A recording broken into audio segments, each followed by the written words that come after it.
Okay, people. I like the introduction.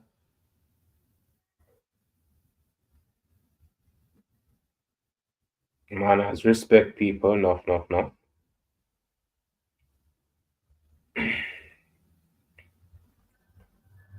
So we're here again with the next educational, informative,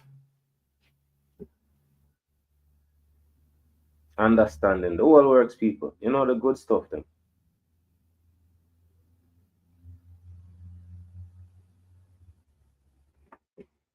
Right, people. Welcome on yourself. Big up on yourself. Manners, respect, enough. Hope everybody is doing good. Right, people. I don't know this or that. Well, this is what you expect, anyways. Cool, warm little bit, cool, warm little bit, back to cold. Yeah, people. So we're back to the cold thing. A good thing. I take care of my two tomato plant them. I more than have no tomato for the summer. Well, I can always plant. Buy the one that I already plant. I think I'm gonna do that. Buy a couple to add to what I have already. But that's not one of my specialty to buy something where we can create for ourselves. That's my thing. Why buy when we can create? What's the problem? Why people me tell us the month is drag whilst it's going. We are learn, we are find out as we go along. Um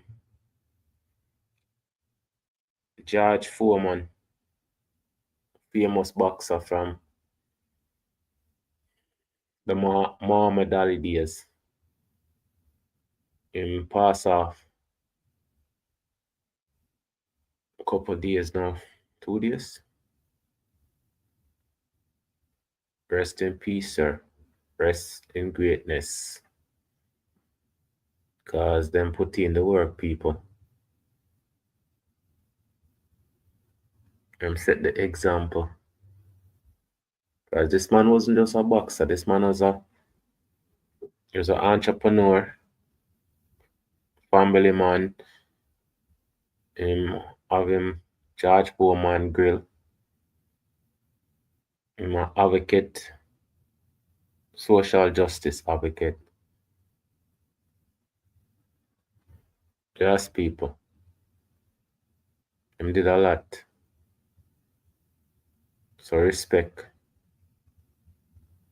Cause you see the heroes them, they're not there anymore, people. You know what I say? The people them always supposed to look up to, they're not there anymore. For real. It's really sad.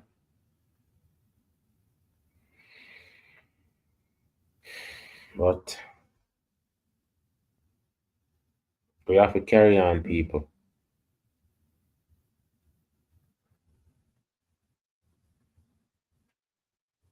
We have to carry on.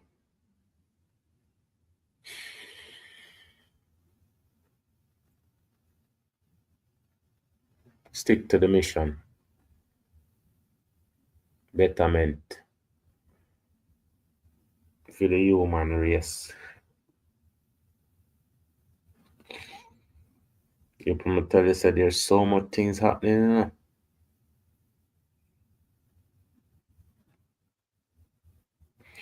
There's so much things happening in society.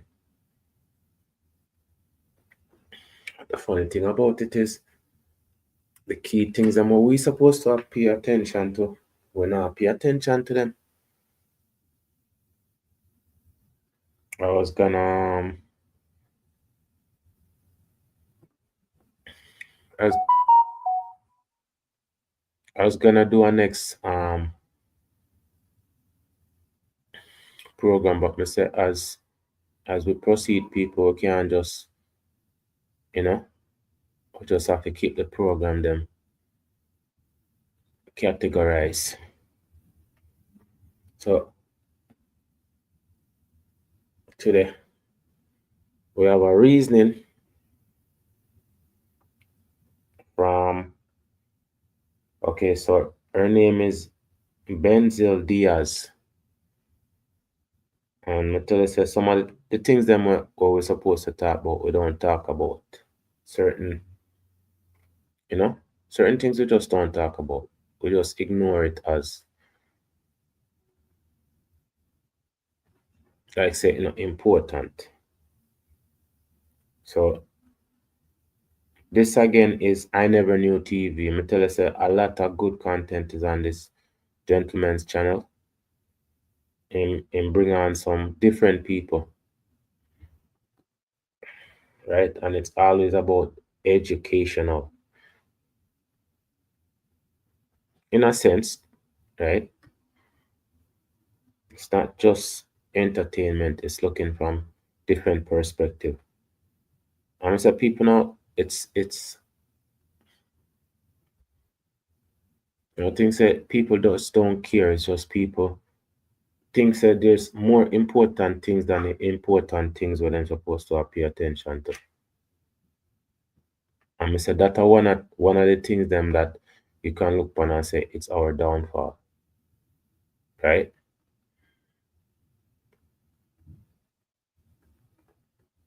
But as we proceed, people,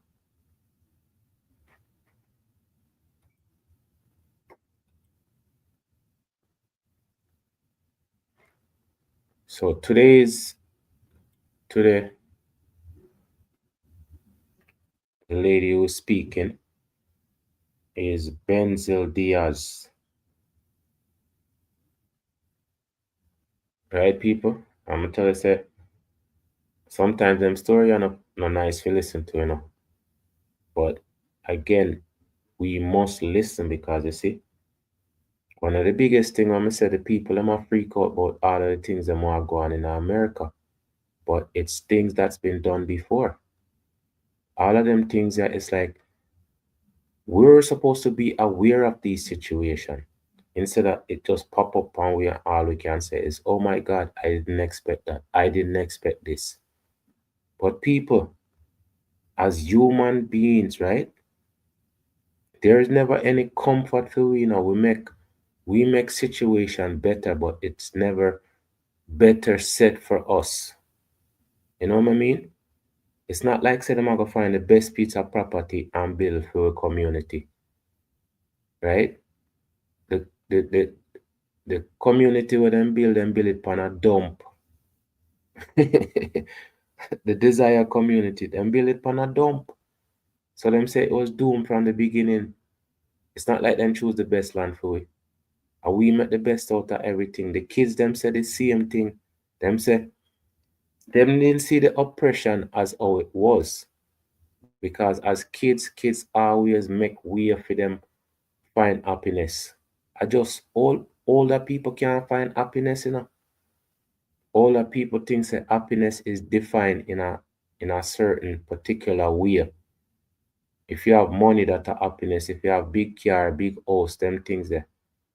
Those are materialistic things that you you create these stuff from your strength or your sense, your ability, right? So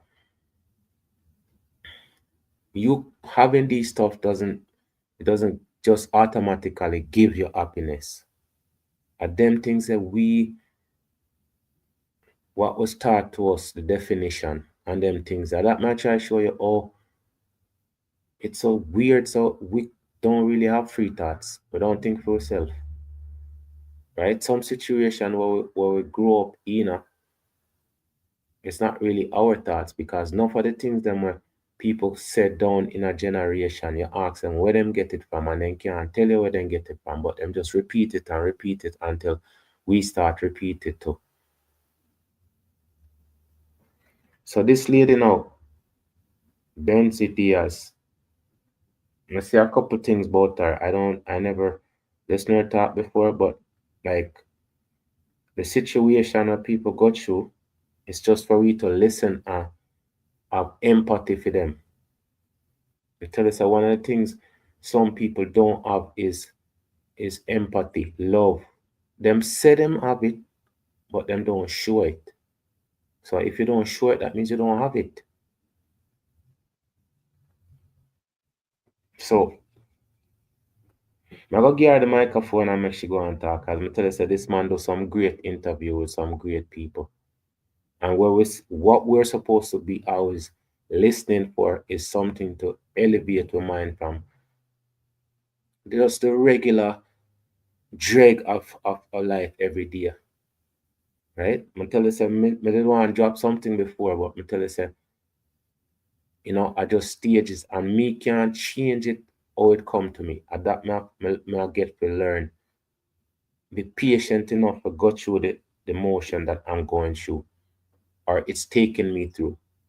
Cause I tell you, say, some of these stories is up and some of them is down, but we have to stay even keel in learning, right? But as we proceed, Hey, I want to say welcome to Benzie Diaz. I never knew TV was going on. Thank you. Thank you for having me. No, serious thing. We're going to get right into it. And can you please share for us what is the biggest misconception about sex trafficking that the public needs to understand? Yeah, there's a few. Number one is that sex trafficking tends to happen in more international areas, so meaning third world, not happening in the US or somewhere where it's highly populated, even in a city like Philadelphia. And that's due highly to media. It's more entertaining to see, unfortunately, someone being shipped across the seas in a shipping container or, being smuggled through the airport and getting through that way versus someone that we may know in a city that is involved in the same type of scheme and the same types of operations, but not going to the length of involving, trafficking overseas or trafficking to another country. That takes money. What does sex trafficking look like domestically? Good question. So, domestically, by definition would mean within someone's home where you find yourself being domesticated at for most of your being here. But it also can mean in the communities that you see yourself in, your neighborhoods, your schools, anywhere where you find yourself having a normal routine where you frequent often. That could also be defined as domesticated because that is where you create your safe space. That is where you are known. That is where you create community. And that's also where, if you do have deviance in the environments, where they can prey upon that. When we hear about sex trafficking, right, the focus is often on older children and teenagers. Why do you think the media hesitates to shed light on the trafficking of younger children? Why they don't? Um, That's a really good question. If you were to talk about it in a sense of where is the mass population of where sex trafficking happens, it is in the younger demographic. It's easier that way.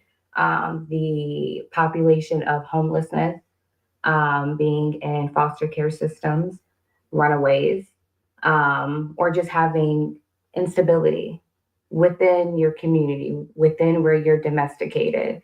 That is where the unforgotten ones tend to be, is in that demographic. Why are children in the foster care system and runaway youth particularly vulnerable to sex trafficking?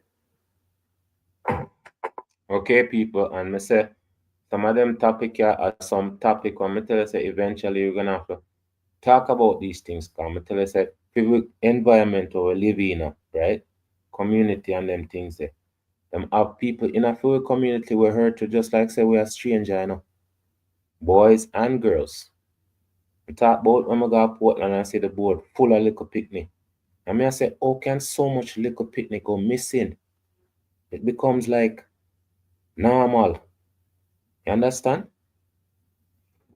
As we proceed, people. So you have a situation where there's responsibility and accountability. If you have a child who is not wanting to have that responsibility of an adult, meaning a caregiver, then that accountability and responsibility goes down for that child. That child is not being looked at after, they're not being checked in with. So if that's the case, and then if you add on the instability factor, then you can add then, maybe some developmental issues that may cause that child to be a little bit more, rambunctious in the sense of needing care and how that care is provided.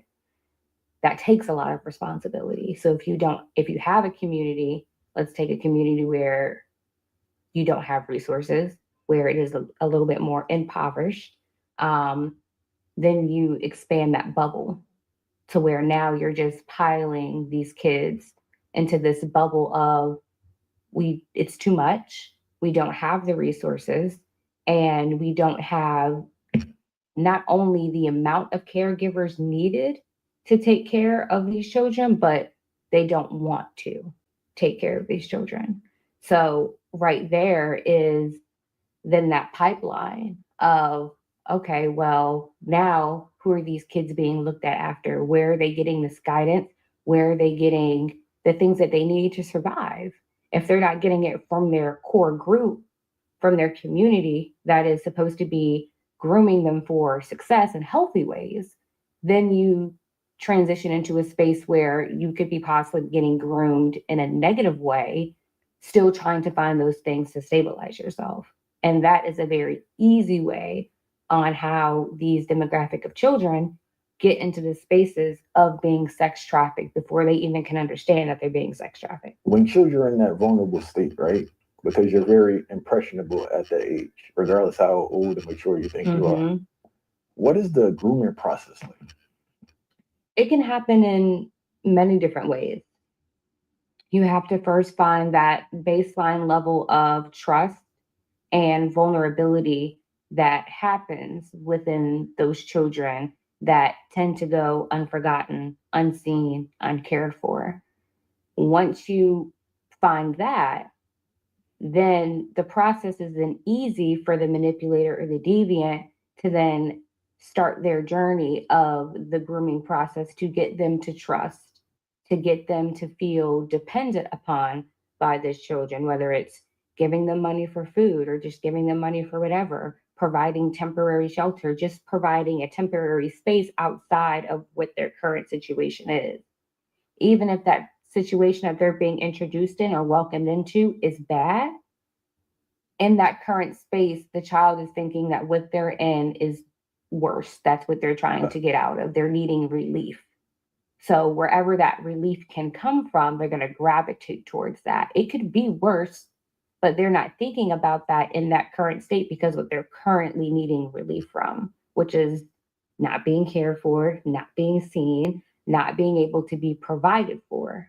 And when you feel that as a kid, when you see your community, you see other kids being taken care of, and now you add in a whole different issue now, which is social media, because now you see across the world how other kids just like you, your same age, are living.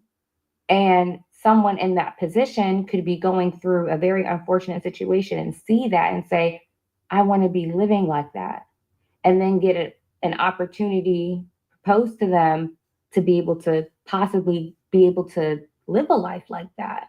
They're not thinking about the consequences. They're not thinking about what they're going to have to do in the long run to give up to be able to get there, even if they get there. And most times they don't.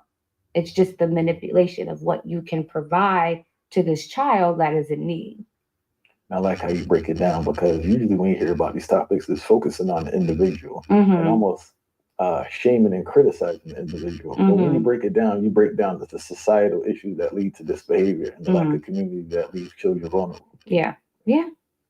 There's there is a stigma against children that we need to break, where there's also an issue that we tend to look away from when we label a kid as a runaway, or we label a kid as bad or just misbehaving or just too much. those stigmas are what we need to break, especially in the Black and Brown communities, because there's more depth to these kids nowadays. They're in need of more, and it's evolving year by year by year. So, rejecting a child that's able to express himself in some sort of way and then being rejected not only breaks down their confidence in being able to advocate for themselves, but then being left in a space where they don't know what they need. So then they're waiting for someone to then come to them and say, this is what you need. I see what you need and I can give it to you. And this is how, this is what you have to do. So I always say, and going into how we could fix that issue of how we break those stigmas against our Black and Brown children is providing solutions to putting a spotlight on the entire issue. So, for example, in Pennsylvania right now, I'm working with two state representatives, Representative Gina Curry and Carol Kazim. And what we're doing is trying to get the Ebony Alert introduced into legislation. And what that does is the structure and the foundation mirrors what we have today. What we all know is the Amber Alert. Anytime a kid goes missing, we all see it on the billboards, our phones go off. But if you were to look at these statistics, you would see that it is white children that are being able to be broadcasted way quicker and for longer. And the resources allocated to find these kids, even if it's just which we see a lot of, which are custody battles. Right. Even if it's that situation, the resources allocated to that are so much quicker than it is for the Black and Brown communities. And if we were to break down, there's only 40% of kids that are missing due to sex trafficking and sexual assault in the United States of America for Black and Brown children. But if you look, there's only 60% as a whole in its entirety across America. Yeah. So you're talking about what, 60% of our kids are missing? Where are they? Now, they could just be kids that decided to get up and leave because they're tired of their current situation, whatever that situation may be. Or it could be a kid that has legitimately been taken. But because as a community and now as a society, we overlook that because we say, oh, they'll be back. They were bad anyway. They'll make it. Those are the labels and those are the perspectives that we need to start throwing out of our brains when it comes to missing Black and Brown youth. Because then years later, when we see that the rate of sex trafficking is through the roof, and we see the rate of exploited children is through the roof, then we have to think back to how does this happen? This spring at Dave and Buck. Yeah, you have to think how it happen. People come tell us that time I go to Jamaica, I look on that the board there and see how much picnic missing. In my head, me I said, so how can so much, like, me couldn't just, at that me tell you sometimes me think about things, but there's no answers, right? Come I say, how come so much picnic missing? That are the first thing that come to my mind. And I say, a pure little picnic. So if I just one place like Portland, and Portland used to be one of the safest parishes of Jamaica. Imagine other parishes. Or maybe because Portland so quiet, that's why them go missing. I don't know people, but me just I say, right? When me see them things, then me wonder about them things there. And it's still a go on, me always I see them people I put out missing, missing, missing, missing. Missing girls, missing girls, missing girls.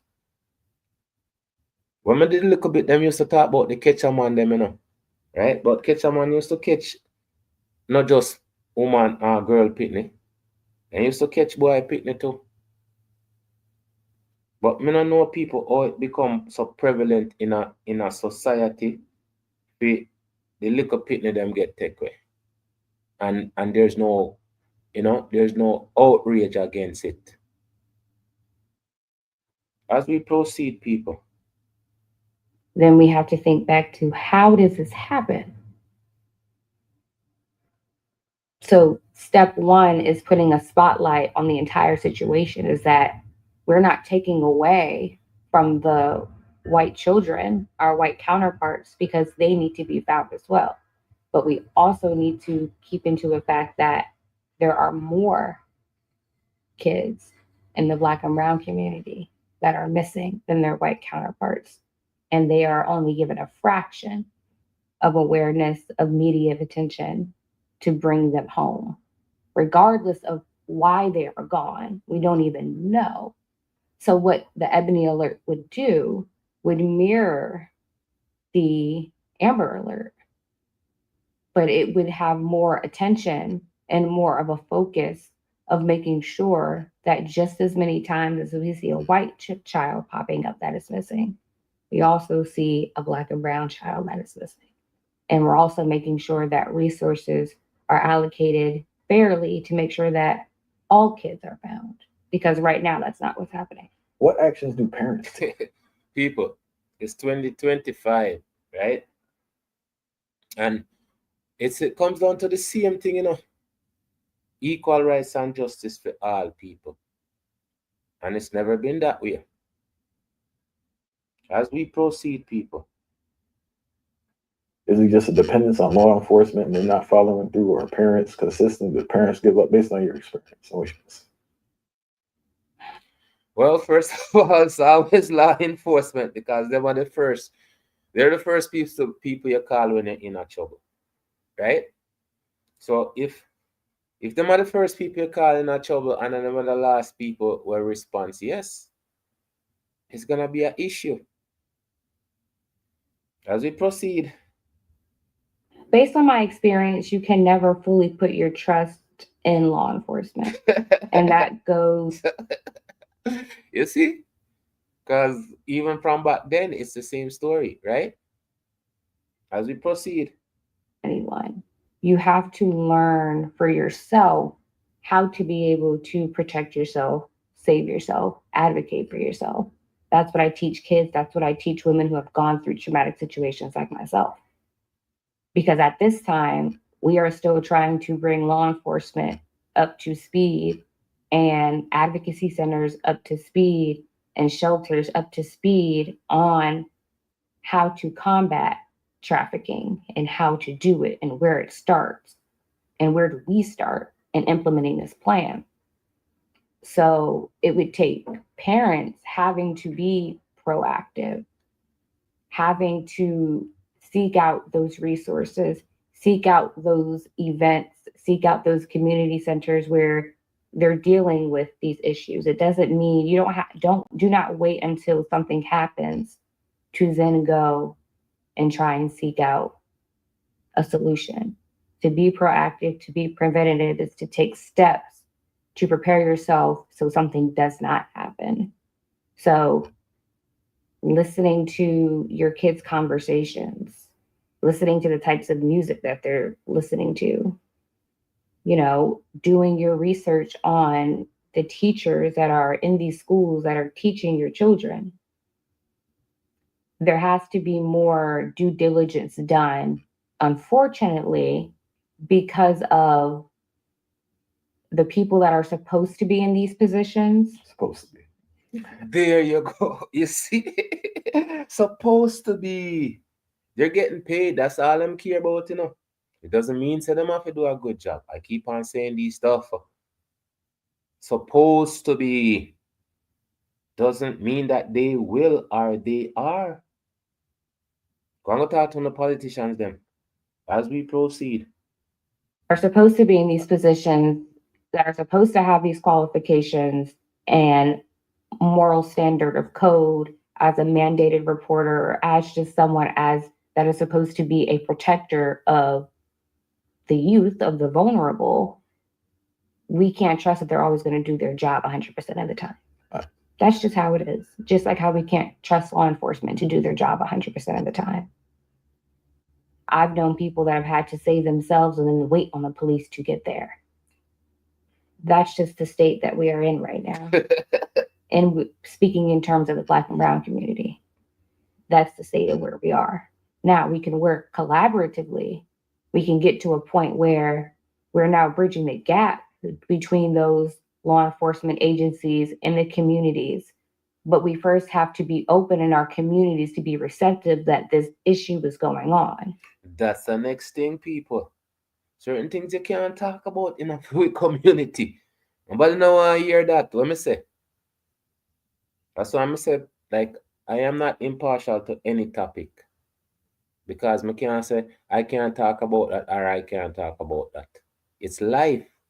It's part of our life. As we proceed. Have to be receptive of, sometimes it might be your cousin, it might be someone that might be involved in something that you need to check. I was just speaking to a group of young girls yesterday, and I was saying that the one thing that I appreciate about their age group and that generation is that they are so vocal and they are so proud of their voice, but sometimes they don't use it in the best ways. And we all know that looking at this generation. And I told them, as much gumption and grit as you guys have in this I don't care attitude, put it towards something that is useful, like protecting your classmates, looking out for one another. If you see something that doesn't look right, the same energy that you would use to pop off at one of your classmates, use that energy to check a situation that doesn't look right. That is the way that we can start to instill in ourselves and then in the people around us where we are in this world, is that we have to let it out for one another. And for parents, once again, we can't trust that when your child walks out of these doors that they're protected and safe. Right. Can't trust that. And yes, you might have done the greatest job with teaching your child what to do, what not to do, what to say, what not to say. What do you do in this situation? But you have to take it a step further, because just like how these deviants are able to take it 10 steps further, we have to be one step ahead of them. You brought up a bunch of great points. I want to touch on. Before, one thing I want to touch on is that I feel that the historical presentation of a pimp has distorted people's view of what a sex trafficker is. Right. Yeah. So when someone thinks about a sex trafficker, think about some guy and some fast talker, maybe a slick talker, like crazy clothes. Yeah. And please explain how the modern sex trafficker looks in these times. I laugh because it could be someone that you see working at Wawa. That's true. Big Omi CC said that. I'm gonna introduce Big Omi CC eventually, but him say it. Him say it's like your delivery driver, your burger server. Like there's nothing what you say. I don't like say them wear a special type of hat type of thing. It's just their devious ways, them just cover it up. What me say? Evil people, them work with together, you know. Evil people work together. I don't think so they might work by themselves. People we have so much, you know, we have so much forgot you, but me just I tell you say evil people don't work by themselves. Them work in a team, in a group or whatever. That's why I say, oh, can good people come together, right? And see the situations as we proceed. Wawa. It could be a principal. It could be so many people that you would just not even. Yes, you not even look upon. You think say them people is like just normal Joe, but they're not. As we proceed. Twice. Oh, never. But those are the ones that have learned to disguise themselves, not only aesthetically to societal norms, but their actions, how they present themselves, how they make people feel. And once again, that is something that we need to do our due diligence on, in looking out for those red flags, asking sometimes those tough questions that may make people uncomfortable. The uncomfortableness needs to happen now. before it's too late to make someone feel uncomfortable. And you know what I noticed too, man? Like, especially with family, people give everybody the benefit of the doubt. I'll give everybody the benefit of the doubt around my daughter, tell you the truth now.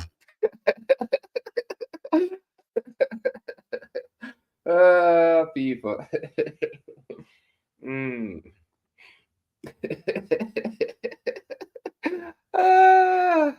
For everything else except you're picking in them, you give them the benefit of the doubt. I think so that's good. As we proceed. That's just the reality of it. And they see stuff and they're in denial about it. That's when things get out of hand. Imagine Even sometimes I said the people that make excuse for the people that want to do it. I did listen to the story about this lady did videotape our father. I think it was last year, right? And the man confessed, and the woman said all her grandmother beat her up when she said the truth. So I'm tell you, say sometimes them different the people them want to do wrong. That's why I say people don't have to protect on kids, don't have to educate them in a certain way, right? You have to we have to talk to them in a sense that them can come to the parents them. Show them say it no matter how tough it is sometimes, it's best them come to Uno. Because Uno always have them best interests at heart. That's one of the things Uno have to tell them. Uno have to show them say Uno love them. They always have them best interests at heart. I tell you about conversation in our people. We only use the English language to destroy each other, not to educate and uplift. But I say from the kids to the old people, past, present, future. This are one of the things I am so key on, right? We have to understand them things here as we proceed, people. Absolutely. Absolutely. And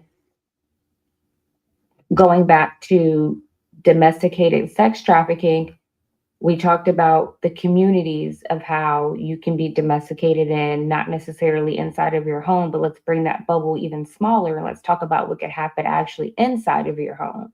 Is yes, you could have people who are supposed to be your parents, you could have people who are supposed to be your aunts and your uncles or your older cousins or these people that are supposed to be into positions to protect you, to support you, and to keep you safe. But at the end of the day, if one, you are not okay mentally, two, if you are living a life that you are not supposed to be truly living, which means living some sort of double life, those those situations are how we end up getting into situations where we hear, "Oh my gosh, I can't believe that so and so's older uncle would do this to her. No. Oh my gosh, I can't." I will say that is the one thing that I'm grateful for with social media and media today is highlighting what could happen inside homes on the on the Hollywood side, and then you take it a step down and you take it into the high class white family, and then you take it a little step down and you talk about the middle class white family, and then we just keep trickling down until we are in our own backyards. Why do you think parents are And again, the lady said, right? The richer you are, you get the top treatment, and then everything trickle down to the bottom. And then what she said, we are at the bottom, so we are gonna get the brunt of everything, people. You don't know how society put we at the bottom of everything, you know. But I'm saying when we look on it, we not have nothing, we not own nothing, right? The Black Lives Matter street where them did have some plaza or something, then tear that up, dig it up, erase everything because Trump said him not found that. Them have to dig it up. And that may I try show you how it doesn't matter because if it did matter, then when I say, okay, then keep on the funds, right? And we're gonna keep it because it means something. But them say, all right, then money involved, we're gonna dig it up and put it however you want it, Trump, where you want it. You want it make America great white again, we're gonna do that because money are coming in. If we have our own bank, our own museum, our own things, that wouldn't happen. So me born in our society where we don't have nothing, and me I realize that we don't own nothing because if them say them nah give you no work, eventually you have to go sell your house. If you don't own your own business and then don't want to do business with you, then we find a way to shut down your business. So when I look at these things, people, because we don't want to look on them things, I know. We don't want to look at these things. We're gonna leave it for the next generation of heroes who's gonna come along and just make everything better for we. Then we're gonna say, boy, we thank you because we did there so long and we never know what to do. But I'm telling you, say education, people. Education was driven from the past. It's a driven thing, you know. You have to have some education. You have to have some education. We had to, but we have to understand certain things. As we proceed, Why do you think parents are still in denial to this day, even though the children do vocalize things more? Why do you think parents are so denial into accepting what the child tells them, or at least research it a little better? my point on that now is several things. First of all, if it's a man, then I want to lose the man, right? If I them husband or boyfriend or whatever it is, a male, right? Then I want to lose the man. The second, if it's monetary wise, them not gonna say nothing about the money, right? If them live under the man roof, them not gonna want to leave. There's so much factors when it come to this situation, right?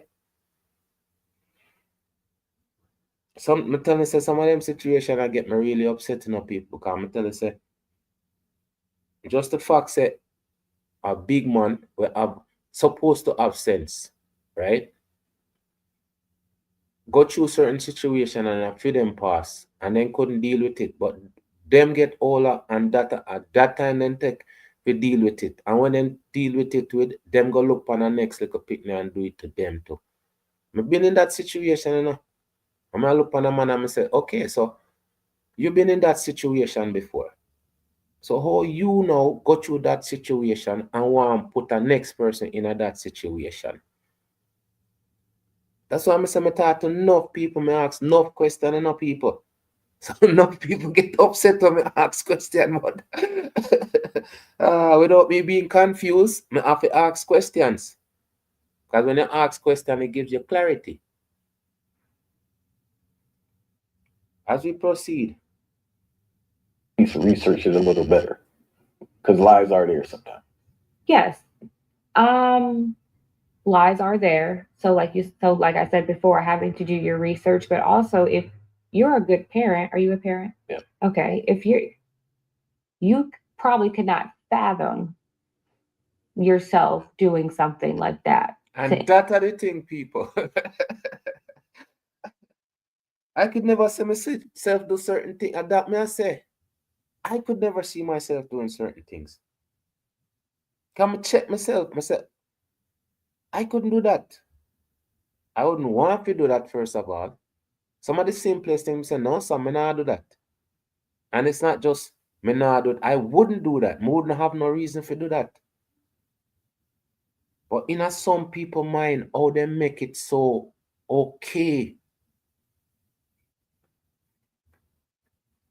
As we proceed, people. Self doing something like that to any of your family members, right? So you yourself may be hearing a story, maybe about someone that you know. And projecting my ideals on that person. The fact that because you are such a good parent and because you have surrounded yourself around this person, hopefully rubbing off, that energy of being a good parent and wanting to instill the best in your child and keep them safe, hoping that they're in the same boat, rocking with you. So the thought goes above your head, almost makes you upset because then you have to almost question yourself. Now, who am I? If that's true about that person, what does that say about me? So we start to question ourselves. which is another thing that we have to stop doing. The shame and the guilt. We have to move past that because that's what keeps us quiet. That's what keeps valid evidence and valid things that are needed to either prevent a situation from happening, stopping a situation from happening, or putting someone behind bars that really needs to be sitting behind bars. I want to talk about how shame and guilt prevents a lot of people from talking. Mm-hmm. Because you have the one aspect where you don't want to rock the boat in your family, whether it's for financial reasons because whatever's going on, or the shame you bring up or you think you're bringing upon yourself. With the young people you've been speaking to, boys and girls, how much has shame prevented them from speaking up for what occurred to them? And that's the thing, shame, that's one powerful thing, shame is a feeling. I think we all get that feeling, a shame. But it's how we take it. If we feel shame enough if we not talk about certain things, that's where it becomes devastating, right? Or if we shame enough if we hurt ourselves and them things there, that's where it becomes devastating. But me say, shame enough to tell the truth, that's one of the things I say, right? We have to have that shame enough to tell the truth or shame enough to say it's wrong. And if they trust me, if them do it, one of the things I'm so pissed off with my website, it's not say them people are can me alone, It's the fact say there's good people out there. Not like say me are not good people, but there's people out there who trust them people are too, right? And them people are not produce nothing for nobody. Maybe one and two and time they get $10 million, they may hire somebody with more skills than them, right? But these people are straight scammers, right? That's why it upset me. Not just say they must scam me, but they must scam other people out there. And that's why I'm say it's so sometimes the people them where you trust, where you have to trust, right? In not everything when you have to trust up, when you put your trust in one person and then them take your trust and walk on it or step on it, it hurt. And it make you pissed off certain ways, yes.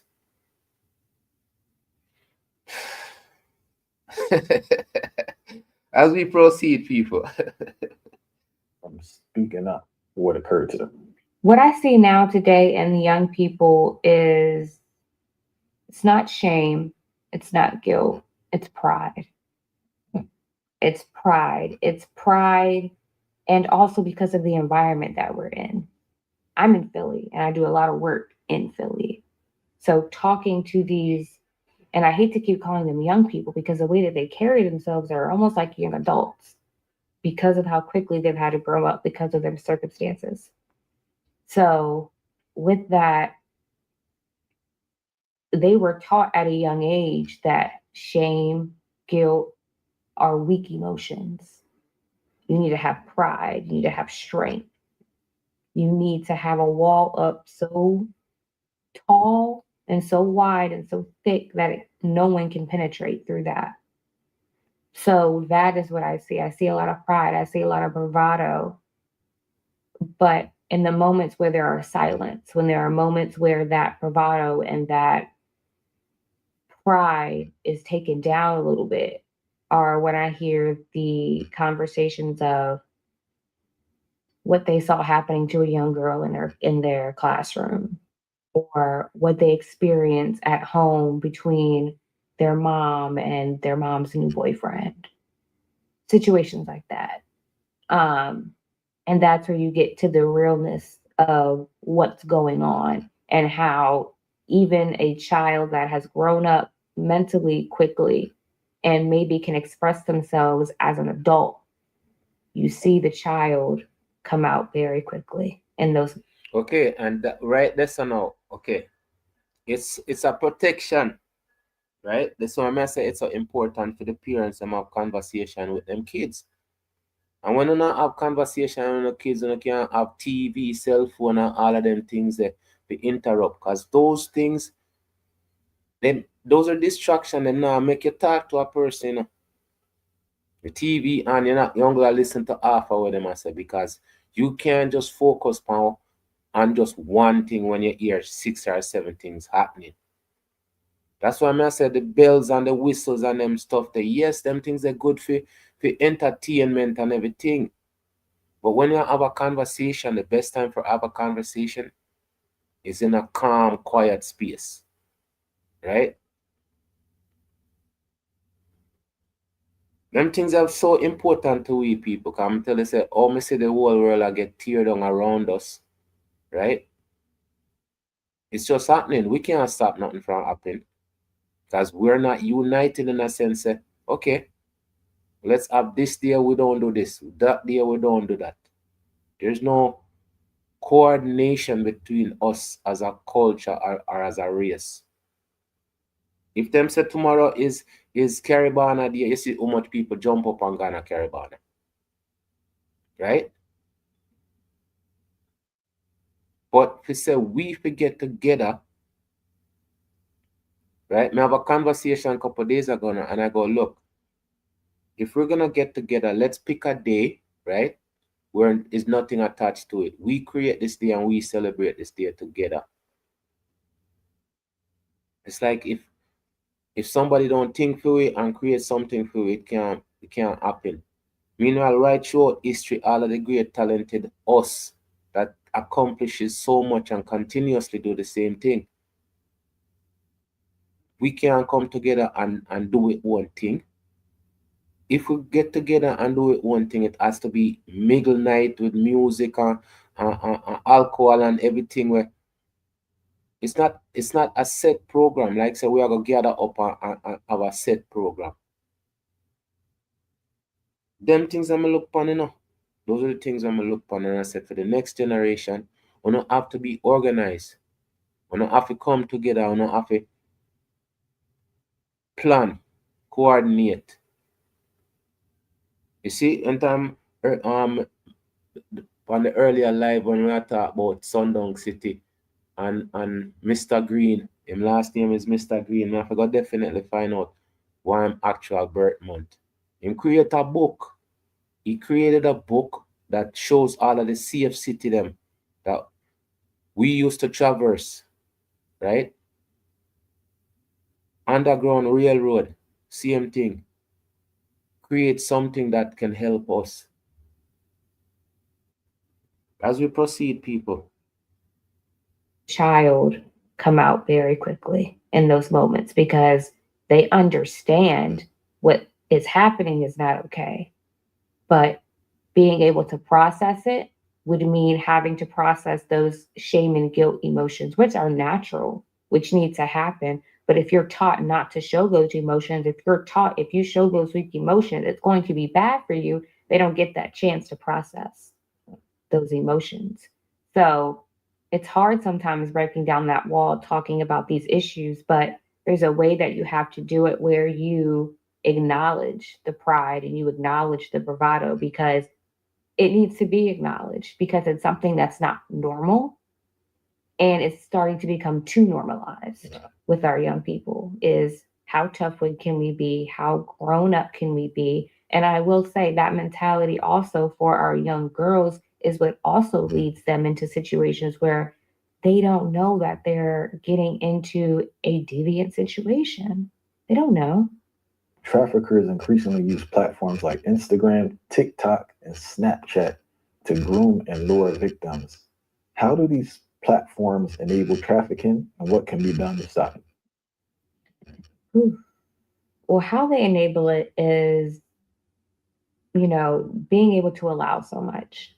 And I think the trendiness and the access to be able to let people know this is where I am, this is what I'm doing, that is cool, that is appealing. But once again, to be preventative, you have to think of the opposite. And sometimes we don't always want to think about the possible bad situation to a good situation. We don't want to think every move we make that we have to think about the possibility of what's bad. But what you do have to do is be cautious. You do have to understand and be aware that there are bad people out there. Me, myself personally, knowing being sexually assaulted, I had to break the mentality of what I'm supposed to be allowed to do. We all hear the sentiment of a woman should be able to go out wearing whatever she's wearing, and that not be that not being a decision from a Okay, and that's true. A woman is allowed to wear what she wants, but me telling you, say, just because she's allowed to wear what she wants, it doesn't mean that she should. Because there's people out there who's just waiting for that situation to pop up. And then when that situation pop up, it's perfect for them. Now, even if them can't catch it no matter, you know, because them get what they want. As we proceed, people. from a male on what happens next. That is 1,000% correct. But does it happen? No. So that's how we have to think about that. There are a lot of things that we should be able to just do.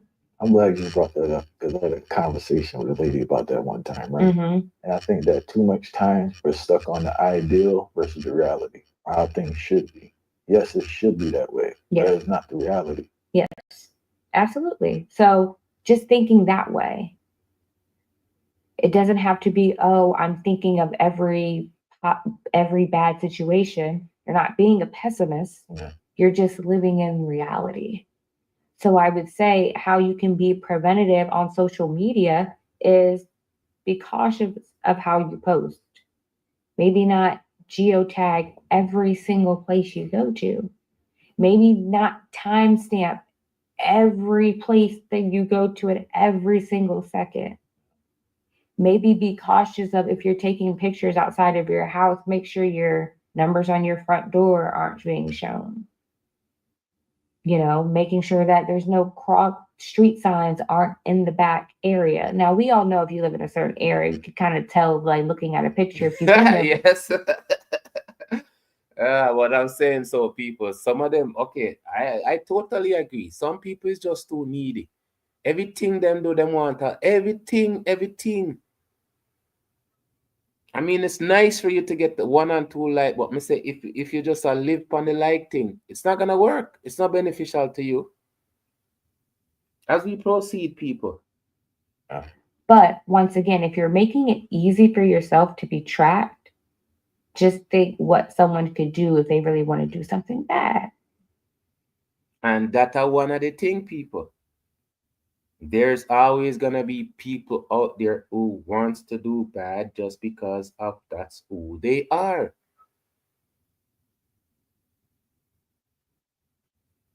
Some people just born to do bad. If them born to do bad, them are gonna do bad. Nobody can stop them. So it's better you protect yourself as much as you can. And when you can't protect yourself, you're around people who can. I always educate people, you know, right? I'm gonna tell you, say, the people them what teach me couldn't disappoint them in just going against what they taught me, because what them teach me also, it's worth it, right? It's worth learning from these people. As we proceed, people. So that's all, just living in the reality. And even me myself, I've had to change up just the way that I do certain things on social media, just understanding the reality that I'm in. You know, maybe not post where you are in this exact moment as you're sitting right here. Maybe wait until you at least, you know, get in a car. You know, just certain things like that, just being more realistic. Now, should we be able just to go out, take a picture, post it, geotag it, and be fine? Yes. But that's not the reality that we. Exactly. That's not a real world. What am I say? That's not the real world, people. So if you're not living in the real world, you're gonna have some issues. As we proceed. And I'm out of the loop, right? I guess I consider old head at this point, but it's mind-boggling to me how people like meet on the internet and meet each other. Yeah.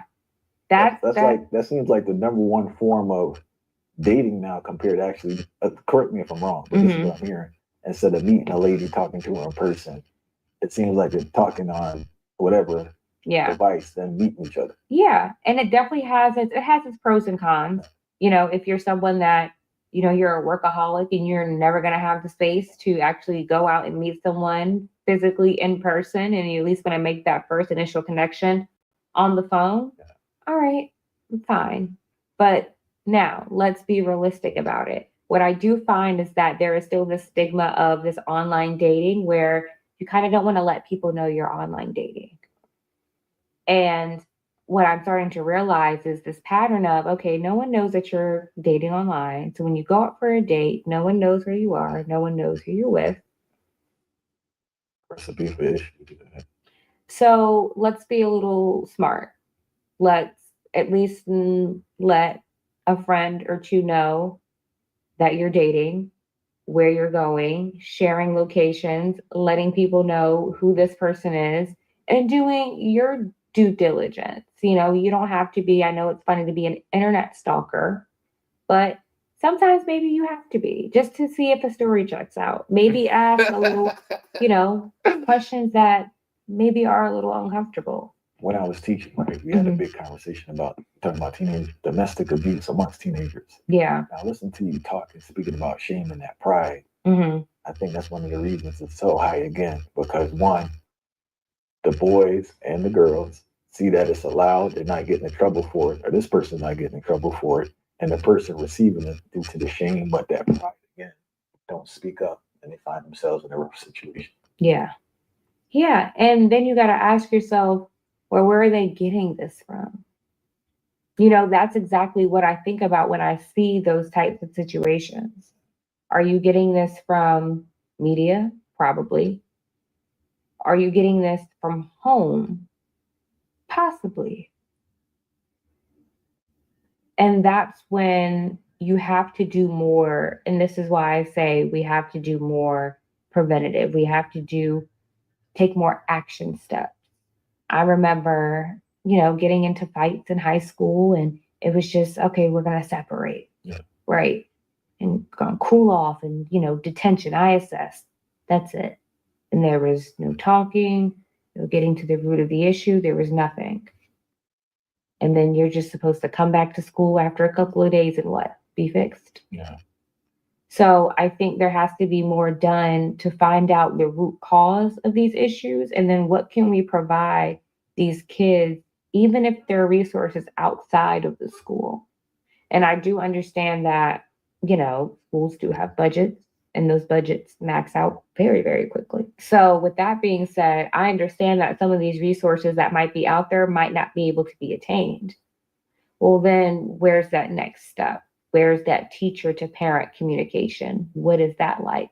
And I do find just working in schools and working in after school programs, that bridge isn't even there. So then you're left to either take that responsibility on yourself, which then goes back to my first statement of, do you want to do this? Do you have the capacity to do this? Because a lot of people after 5 o'clock, they're done. This is not my child. This is not my responsibility. I did the best that I can do. I think listening to you talk, man, I'm just saying, like, we're in a rough spot collectively with this lack of community, everybody being so isolated.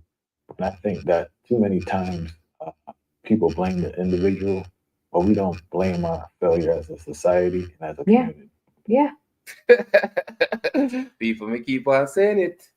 It's so important to have a community, to have a church, to have a community center, to have you see the people that walk around in the white shirt. Are they Mormons? I think they're Mormons. The people that walk around and then teach about God, right? In a full community, we're supposed to have like a group like that. A missionary. I don't know about them. I talk to them people there too.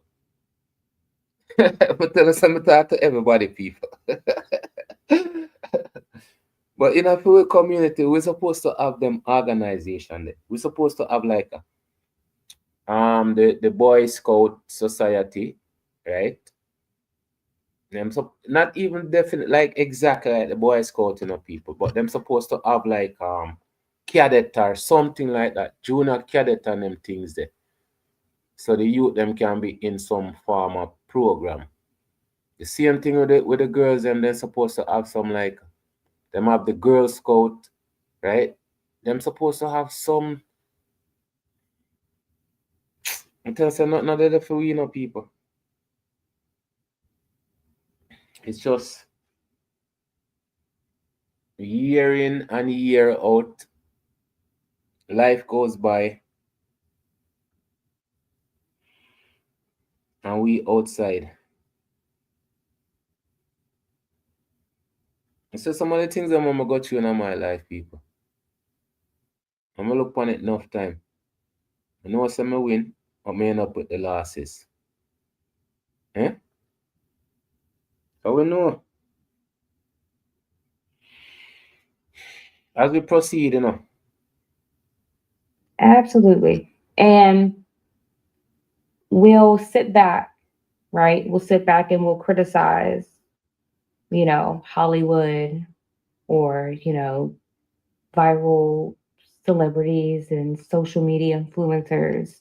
And all day we'll sit back and we'll have so much to say, opinions and feedback about a society that influences us so much. But what are they giving us that is helping?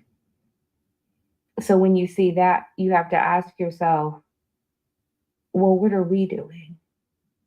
Because at the end of the day, they have communities and resources and people to help them, to get them back on track, to cover their stuff up, to make sure they get back on the straight and narrow, to make sure that their lives aren't too messed up to where they cannot recover. You see it every day. We're just now getting to the point where we're starting to see the demise and the fall of all of these people that have been on reins for years. I'm only 28 years old. So to see the fall, like the crash and fall of a lot of these upscale societies and communities is kind of wild. Because when I was getting to the point where I could understand media and culture, it was like, wow, like these people can do no wrong. They're angels. These are the people that we should be modeling our lives after. And then to see less than 20 years later, the crash and fall and why they're crashing and falling. and bodies are piling up left, right, center, people.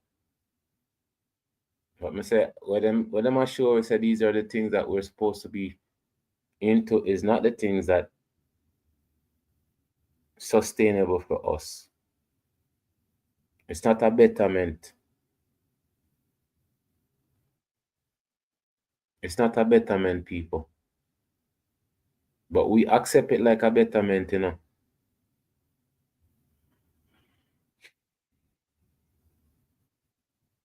As we proceed, people.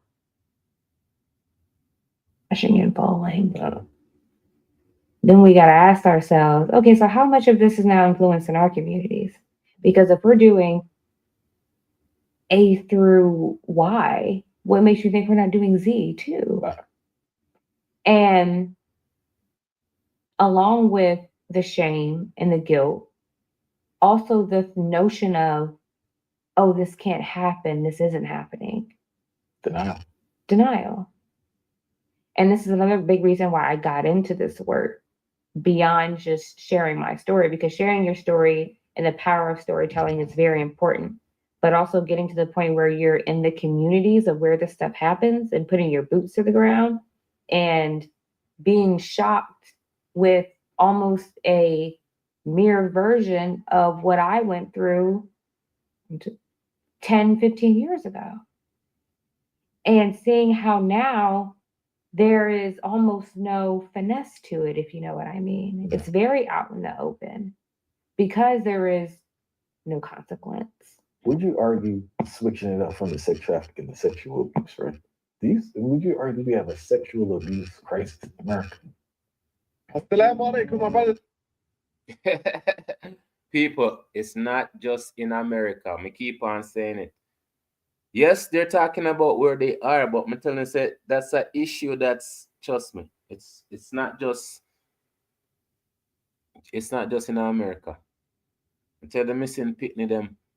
There's this little kid, 14-year-old, where she got the hospital pregnant, and them supposed to do a C-section upon her, and them didn't, cause the doctor them did the on strike, and so she passed off. Another one, 14-year-old again, 13 or 14, right? Same thing. Well, I'm not telling you, it's just not happening in America. It's just, tell you, say, all of them things that come are deep down. These are deep down issues. It's not just in America, trust me. It's in our society.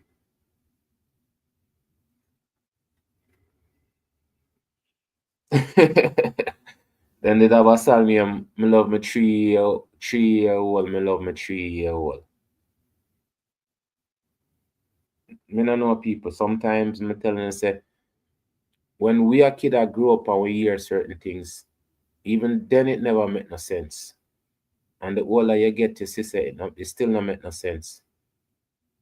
But it's society, people. The people them in a society are some sick people.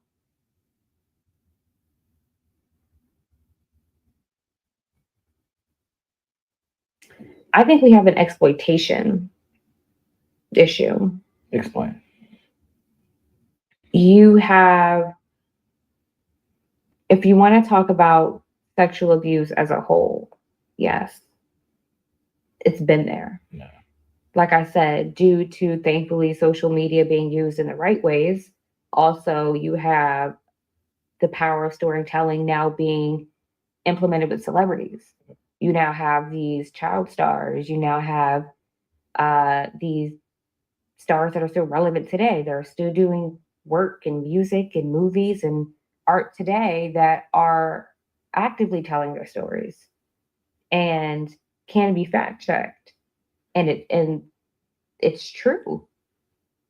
And we're starting to see this being recycled, and we're not seeing an end to it. We're just seeing, it's almost like fireworks. So sexual abuse has always been here at a crazy level. Absolutely. It's just now being exposed and people are talking. Absolutely. Well, I never think it's been exposed enough, people. Honestly, I can't tell you, say, that shame and guilt there, those two emotions and two feelings there, them getting out of the way enough things, people. Right? I'm gonna tell you, say, in today's society, everybody's supposed to be glamour, happy go lucky. That's how they make social media and the people on social media, portray it. I tell you, say, I know everybody on YouTube are real people. Because I tell you, say, I reach out to enough people already. And as much as they come off as one person, that's not who they are, people. You hear me, I say? I tell you, say, I'm rich, but me not have the money. All of us is rich, but we just don't have the money. I want my business, right?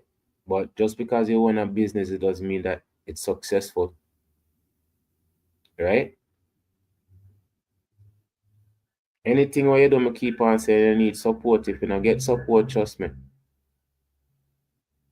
you're on your own.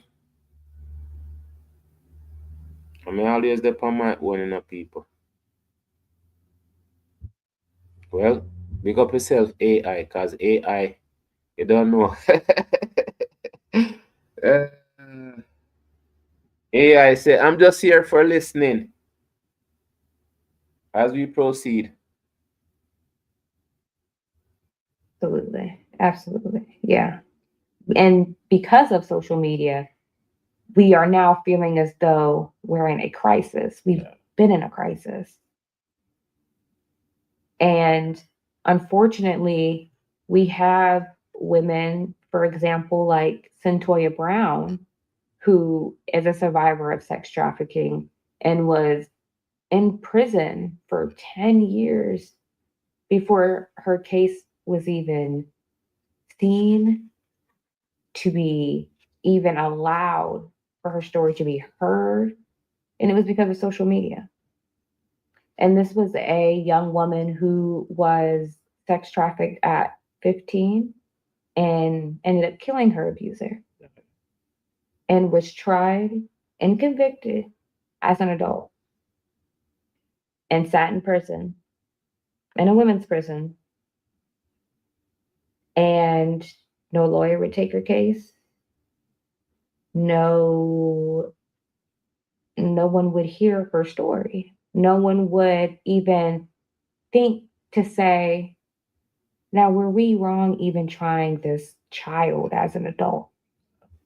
But it took the power of social media and it took the power of celebrity to be able for her voice to finally be heard and for someone to say, this is not right.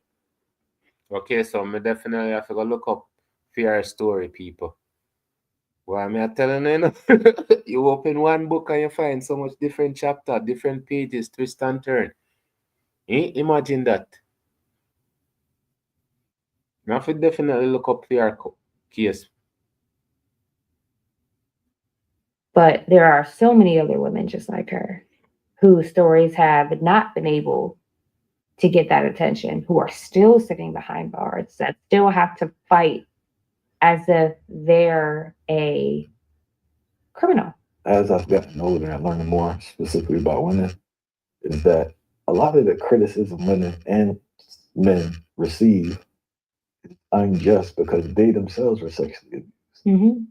Yeah. And it impacts how they are in their current relationship or even as a parent. Absolutely.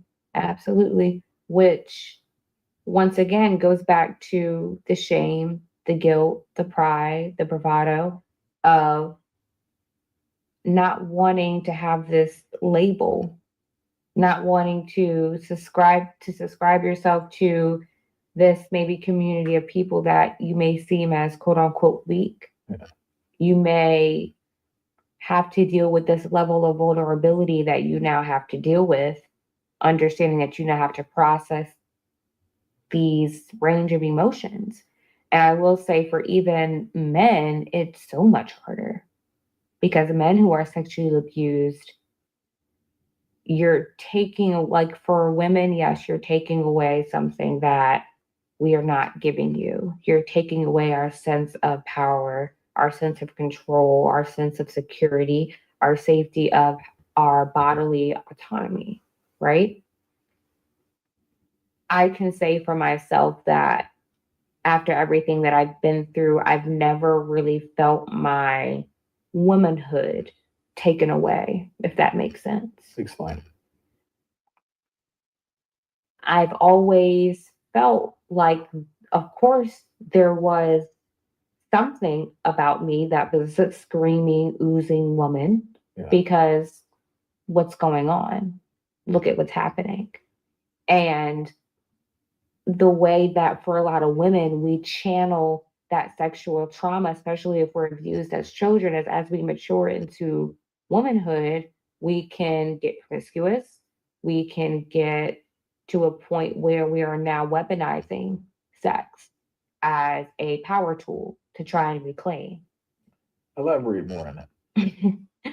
So, well, before I elaborate on that, I'll go back to say, so for a man, right, getting abused, I've heard from men that have been sexually abused, and the feeling of taking away your manhood is something that, I can't relate to because I'm not a man. But hearing from a man how that feels, I sit back and I'm like, wow, I've never felt that experience. Just me. I've never felt that. I don't know for any other one. For me, I've never felt that. I've never heard a man who's been abused come back and say, yes, you do have those deviants that weaponize that for sex and abuse others. But for a man, it's like I can't even wrap my brain around it, if that makes sense. You can talk about it. So yeah, but going back to on the woman's side, weaponizing sex as a tool, you have this sense of control. You have this sense of knowing what it feels like to be controlled by a man, to be abused by a man, not wanting to feel that again. So you're going to use the power of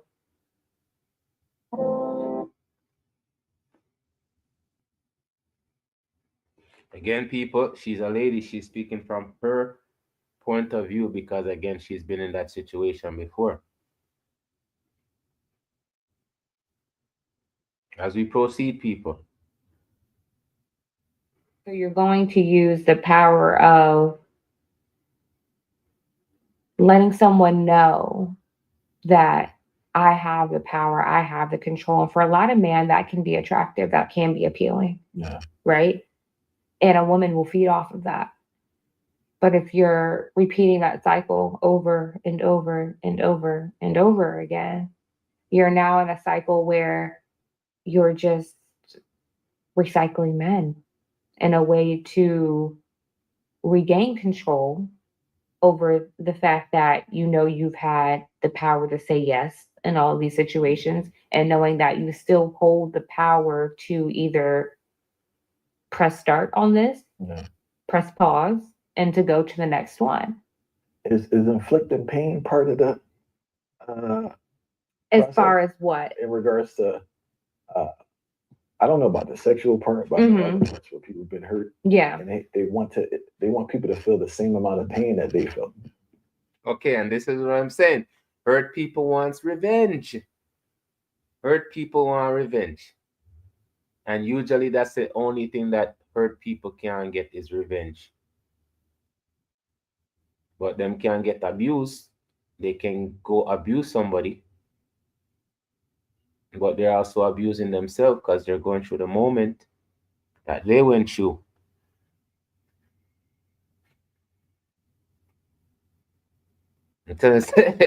This thing is complicated sometimes, people. But again, these are the things that we don't talk about. What me say? And me, I'm a silent listener. Them, big up yourself. Big up yourself, silent listeners. Because I don't know where I go already. As we proceed, people. That's where people have been hurt. Yeah. And they want people to feel the same amount of pain that they felt. In a sexual way, or just psychologically? Yeah, I would say. Now, are you saying in terms of like the female? Yeah. Like, I know you spoke about the control. Yeah. But is inflicting pain part of the process? I would say that I would say so. I know for me myself, there were points where I would say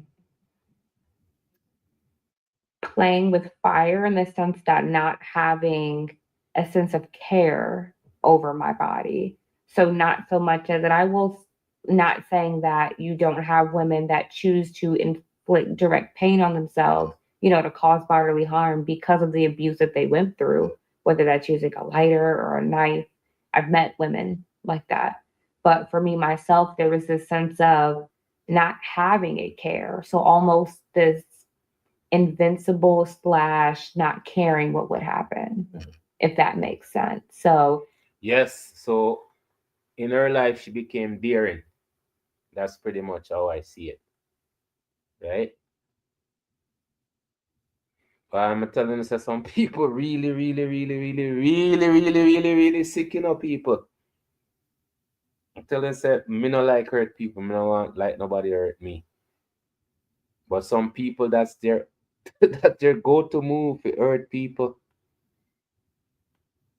But I'm telling you, anybody will do them things, there are some sick people. Them have issue. Most of these people are doing these things. You think they don't have issue? If they did have somebody to talk to them most of the time. Not most of the time, a lot of the time. Things will change. I say some of the conversation them when I have with people, right? But me ask question. I get deep into any conversation, people. But some people is afraid of that. So them stay shallow and just never get any peace. As we proceed. If that makes sense. So whether that was, you know, alcohol, over like abusing the gym, you know, to a point where there was no healthy recovery, or even my mindset in the gym in that time was not healthy. What I was thinking about while working out was not healthy. The gym has a level of misery that people don't understand. That's usually the people that are in there a lot. And I noticed that instead of truly, people have this notion that you can work out your pain. Mm-hmm. And it can be a tool, Mm-hmm. but it can't be the only tool. And I think too many times with the working out, people approach it from, I disregard my mental health.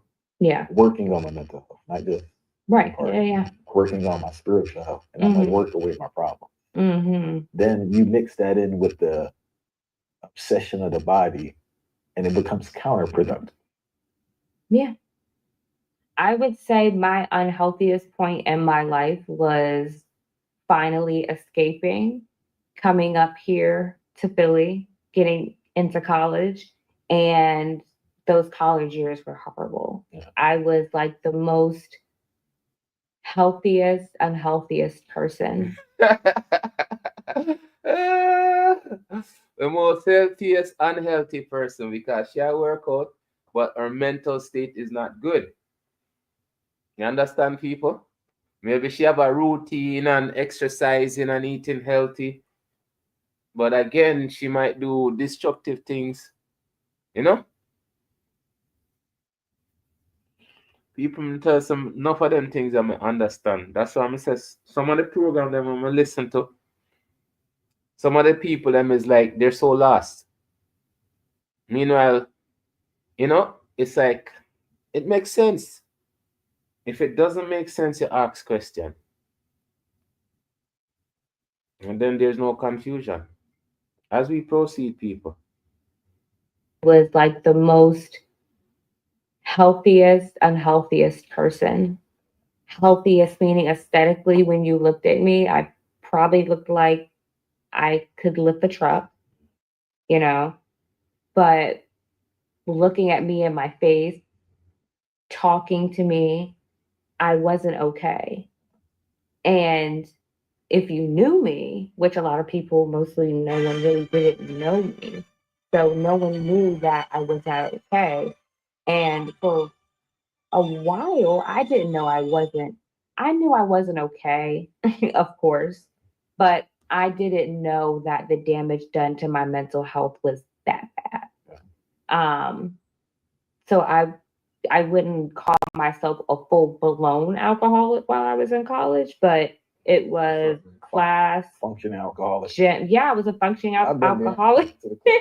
It was class, gym, work, drink, or class, gym, drink, work, drink. Cool off the pressure. Yeah, it was whenever I had a moment of sitting and I know I didn't have to get right back up to go do something else, I was drinking. And I've had this conversation before as far as my, like suicidal ideations and things like that. There was never a point where I wanted to actually take my life. But what I did want was the pain to stop. And I didn't want to keep living the current life that I was living. So I was trying to numb myself as much as I could. I'm glad you used that word, pain to stop. Mm-hmm. As a old functioning, highly functioning drinker, people have sex denial about their state. You know what I'm saying? And like, I think once you acknowledge that pain and embrace it, you can start. But as long as you're in denial about it, you're trying to run for, you really have to I really had to really embrace. Up. Big up yourself. Daniel Speak TV. Love the way you run your program over there, so still. But definitely have to go link up, so we can get some of that, teaching the way. All of them editing skill they come. Me not have none. Big up yourself. Go and do your thing, yeah. That's how we do it. For real. Let me say, we have to encourage each other and make a thing go on. And that's how it's supposed to be. Right? It's not supposed to be according to how much followers you have and all of them things there. It's supposed to be, unity. But again, some people check how much followers you have, and if you have a certain amount of followers, them not talk to you. Trust me. Yes, me I try learn some of them art of thing that too, but trust me. Me make sauce. As we proceed. Like I really had to really embrace that real pain to start to kind of cool off. Mm-hmm. I think people are just running. Imagine that there was somebody. And again, people, I'm telling you, sometimes, you see, because we like pretty much based on entertainment. Anything serious we can't talk about, right? Serious issues that we have, right? Because so diabetes is one of the biggest thing we have in our food culture, right? Them things that we not talk about, them things that same things we shall talk about. Assault in our food culture, them things that go on. Cause what them say? If them not got jail it legal. Yes, I saw them look on it. If them not got jail it legal. Right? And them have a big controversy with couple artists in a film culture where in a prison for them things there. That's why I say we don't talk about these things, but them things are wrong. Those things are wrong. Until they say them did have the song, them did have the 2-year-old song, then them have the Young and She Green, them have enough song. When you listen to them song, you say, wait there. Them people have sense. But I'm tell you, say that's our culture. Certain things where them put in our culture, it's not right. But in some sense,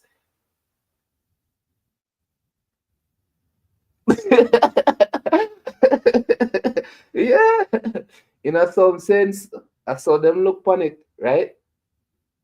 But me say right is right and wrong is wrong.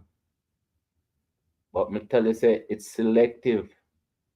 In a free society, it's selective. If you have money, it's different story. All of them things are coming to play, people. That's why I say it's so important for the parents them educate the kids them for sure say, and no matter what it is, if them feel wrong about it, them not supposed to do it. Right? If them feel uncomfortable with anybody, them we go talk to an adult. But me telling you, say sometimes the adult them uphold these things. Right? Because it was a short little note in Africa it happened. This lady's on trial where she's me don't know, this little 6-year-old kid, some controversy said she must have said little kid because of her eyes. She has some beautiful blue and green eyes or something like that. And our skin and them our trial. I don't know. I'm probably gonna highlight it eventually because I tell you say sometimes, right? The family members them worse than the people them outside. Are the family them you have to protect the people them from and the people them from cause them sick. So this is what I say when it comes to evil, it doesn't have a color, it just have a shape. All of them things are people, I tell myself, You see, all of them other culture and things, them have them issue too, but them have ways to deal with it, right? But in a fluid culture, there are certain things we don't deal with, we don't talk about, we just ignore it. I'm telling you, for the next generation, it shouldn't be like that. Them should be educated in all aspect of life and society. While I was running like a track star. And I will say, even today, right now, in this moment, I have slowed down. There are still certain things that I'll kind of like put a little block up because I'm not ready in that moment. Or what happens a lot is I'll kind of have a revelation moment, like a, oh, I didn't know. And I'll have to kind of pin it and then go back and kind of process it later because I'm like, wow, I didn't realize that earlier when we were talking. And those are the moments where I know I'm not running away from those situations anymore. I'm understanding how I'm feeling. I'm putting into a realistic perspective. Can I deal with this right now? Can I even go into more thought right now? No, I can't. All right, cool. But I need to break this down. Um, and that's something that it's been a long, long, long journey because shame, guilt, fear, grossness. Disappointment, hurt, all of them things that are feelings, people. These are all feelings, and again, we are the most emotional people in the world. So I'm telling you, so we get affected in so many ways. We are always affected or infected, however you look upon it. Because I'm telling you, so sometimes they infect with some things with hurt with and hurt each other people. I'm telling you, just because I'm telling you so the type of person me is, right? Me always, as a kid, I grew up and I learn and I understand certain things, right? But within fluid culture, it's if you're short, them call you shorty. If you're black, them call you blacky. So that anything that them can find wrong with you, if you pick out, your head picky, then call you picky head.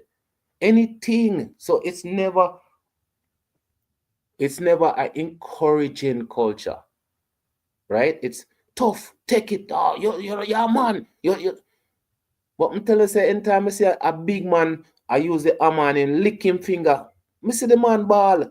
So that means say he not supposed to ball when him feel all them pain there. Eh? So if him ball when him feel them pain there. So that means say when you feel certain pain, you're not supposed to ball.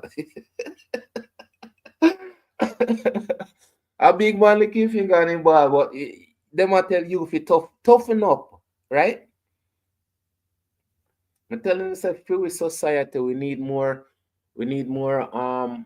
community wise preacher. I'm telling you, say, if we did have more preacher outgoing in the community, I teach like Bible service on the roadside and everything. That these things, community center, the things that we can elevate, we know. I keep on saying it, for us to be a better culture, we have to do the things that within our culture. So we can, just like how Booker T. Washington did, I say, once we have our own business, we can go work for anybody. But if we have no business, we have to go beg a business for hire we, right? As we proceed, people.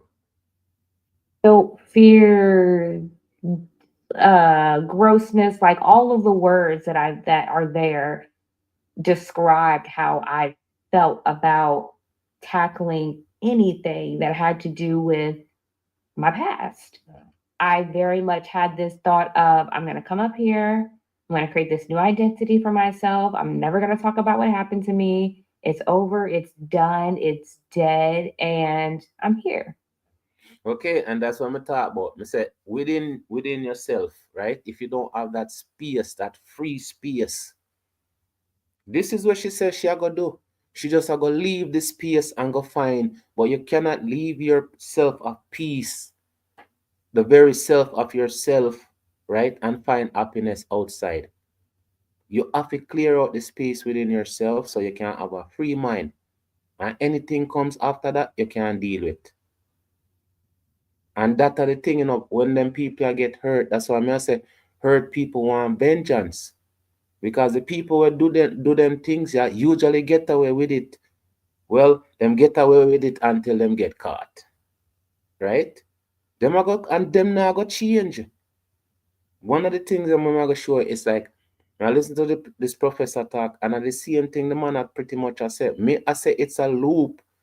I'm saying we're living in a loop, but the man said it's not a loop. It's a straight. But everything that's happening is repeat. Because them not have to fix the system if the system is the same. That's the same thing with the pervert. The pervert don't have to change until he get catch. And when he get catch, him I go ball, oh my God, I'm so sorry. 2 weeks later, I am that again get catch. Until him get punished in a way for him stop. So when them say carceration, yeah, them forget carcerate too, as long as it's the right person and not the wrong person. Yes. If that's the case, give them an injection so they can't get hard again. Whatever. Right? As we proceed, people. Let's go. It was like not a rebirthing moment, but it was much like I have a second chance at my life. And So she have to kill herself to born again. Because once you say me I go start over again, that means that you go ignore everything in the past. You can't deal with that. So if she have a mother or somebody who can, some psychologist or something like that, to make she be at peace with herself, because whatever happened to her, it wasn't her fault. So if you just forget about it and bury it, and it's still gonna be there. And then 20 years down the line, she'll get traumatized again, because something is gonna happen and that door is gonna open and all of that skeleton is just gonna fall out for she. And it might be even more harmful to her. That's why I say for the next generation people, we have to teach and educate them that there's bad people out there. And when bad things happen to them, they're not supposed to blame themselves. Especially when some big man or big woman when know better. A teacher, guidance counselor, them people there. Me hear about me tell you the teacher we bring the little pitney guy the hotel and then call them and tell them say, oh, him find her up on the street or something like that. Them things are happening in a modern day, modern times. So the past, present, and the future is gonna be the same. If we don't understand, say we need to change it because it's not gonna be any better. If it wasn't any better in the past and it's not better now, what makes anybody think say them are go pray and some miracle is gonna happen and them evil people are gonna change? Equal rights and justice for all is just gonna happen. I'm telling you that some of them things I'm gonna tell you some, it just make my blood boil, Seen? Because my born 9/11, I know where people can sacrifice you and it turn out to be nothing. All them people that were them sacrifice, they mean something to all of them family. As we proceed. it was much like I have a second chance at my life. And I'm going to start it right now. It's ugly. It doesn't make sense. I'm confused. I'm lonely. I was up here by myself at 17. I turned 18 in my dorm room by myself in college. And I was like, it's better than where I was at. We're going to figure it out. And that's how I've always been. I've always been like, we're going to figure it out. All right. Can you share as much as you feel comfortable about when and how this experience began for you? Yeah. So I always start off by saying that for a while, my life seemed very, very normal. Very, very normal. I grew up in the South, Charlotte, North Carolina, and, mid 2000s. We were, Charlotte, North Carolina. I don't know about them places already, right? Sundown town. But me telling you say if on a one thing catch you, or something else catch you, right? Why? As we proceed, people. A mixed racial household, which was something that you didn't see really down there at that time. And both of my parents at the time had their own jobs and were entrepreneurs. My dad had ended up having two barbershops, and then him and my mom had a club together. So they were very much that model couple. We were the model family. That's what we were, and that's what was instilled in our brains to be at this time. There was this motto we had: what stays in this house doesn't leave this house. It's all about how we look. That's how we were raised. We didn't really we were not raised to have our own personalities, our own identities. And at first it seemed harmless. It seemed very much like our parents want us to have a way better life than they did. My dad grew up rough in DC. My mom grew up not so rough at all in Vegas, but their lives together, once they met, started to become very, very rough. And then, having kids, when they got stable, things leveled out. And then they were able to, capitalize off of their skills, off of being able to be in the South and have these ideas outside of just working a 9 to 5. So I saw this as a kid and I was like, oh, my parents are so cool. But there was always like this looming essence to just our family. People. Me telling you, say, even as a little picking it, know, we are aware of certain things. Sure. The man said, when he go in at the McDonald's and the music stop, him just get the feeling, say him in the wrong place. So we have these feelings, but you see, because them telling us, say, we feelings and how we think about certain things, it's unnatural for us to be beings. But we're beings. We have high sensitivity, knowledge of who we are. Just because them erase some of the breadcrumbs, means that we don't know who we is, We are still the bread. We are still the bread. Them just a take away the breadcrumbs them. But me tell them, say, we always know. And it's like, say, she just have this, this feeling. She just have this feeling like we usually have when we know something is not straight. As we proceed. There were a lot of secrets. I really didn't know my parents like that. We'd always try to ask questions on histories and backgrounds, and we just got like these weird responses, like these open-ended. So it just never made sense. I always had people. That's funny, cause I swear when me ask my mother about my father, just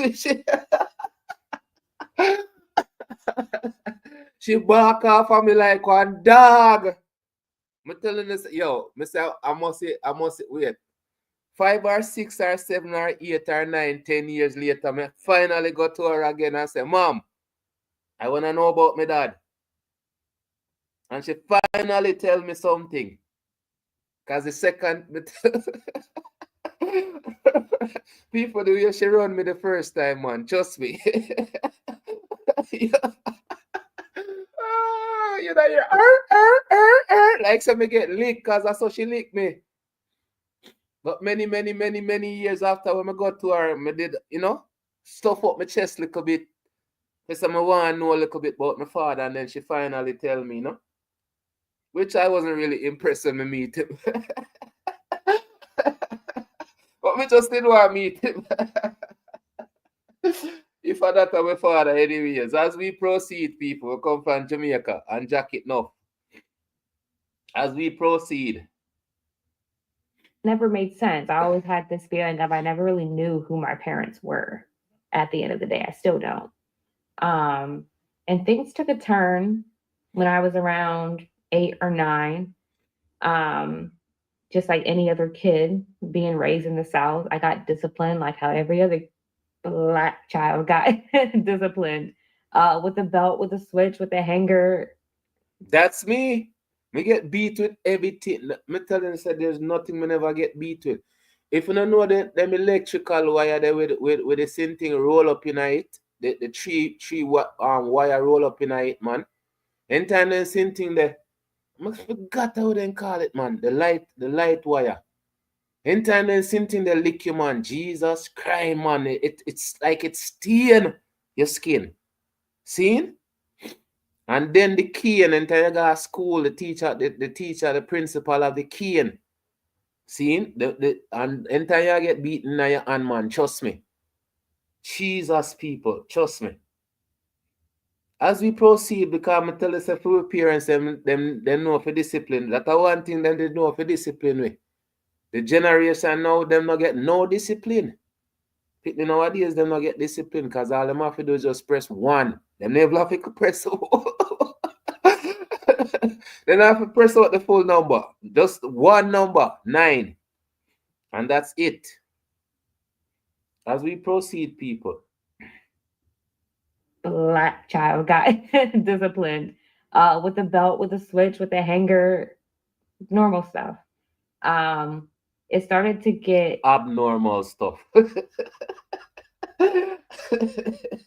escalatory when I noticed my dad's drinking starting to get really bad. And it was something that he was very vocal about. Like, he didn't hide his drinking. He was vocal that he drank, but he was very vocal about the fact that he was a productive alcoholic. And he wore that with pride. And it was very much like, do not say anything about this. Don't check me. I know what I'm doing. So, do your thing. But just being very aware as a kid and already having this feeling that I was being raised by strangers almost, I was very aware. I just learned to be very observant. See? We're always aware. Adapt me say no, we're always aware. People, I'm telling you, say we have some incredible people, I true don't believe how great we are though. But you see, just because them dummy we don't everything them do for stop we people. Everything lies, deceit. When me say, there's nothing them people not try to do to it. The evil people them, what make you think say we still a survive? Because we not still like the evil people them, The evil people are just evil people. And that's why them here too, because we're not like them. And that we have to understand and love about ourselves, Right through history, the things them what the people them do to our culture. Evil.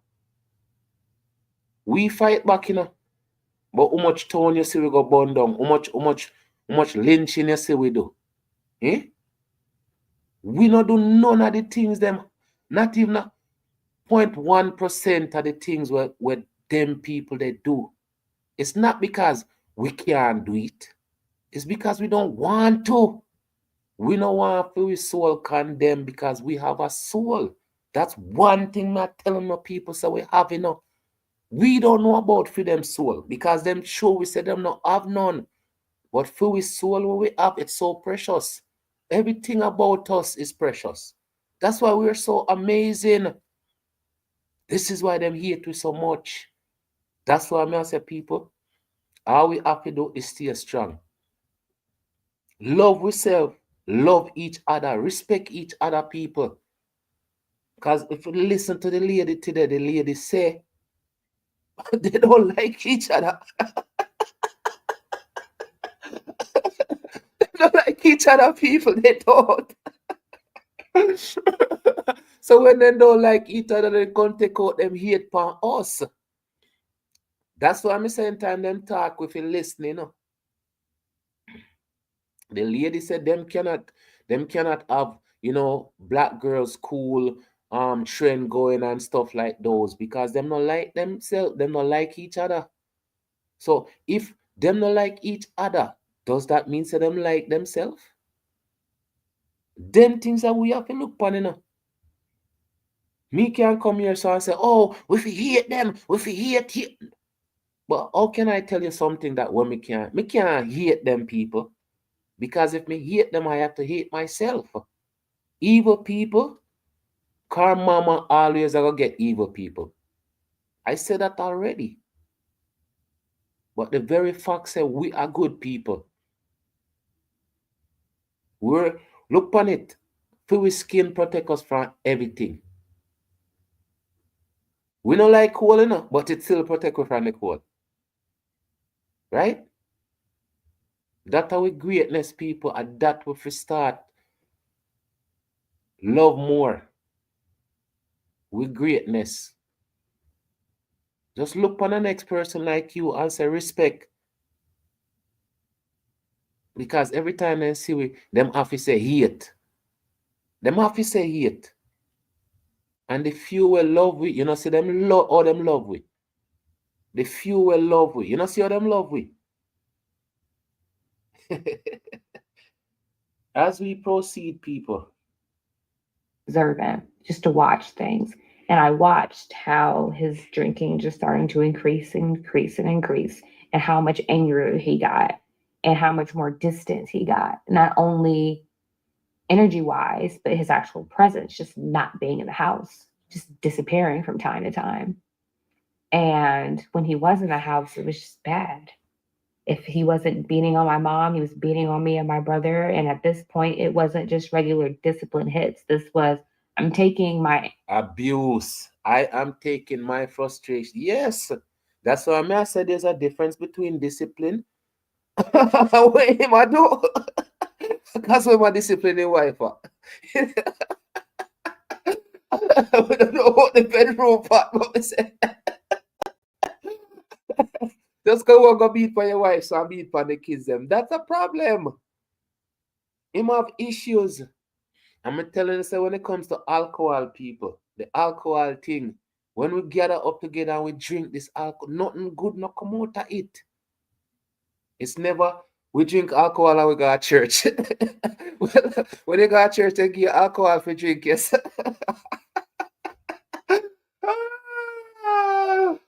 No, sir. People, as we proceed, yes.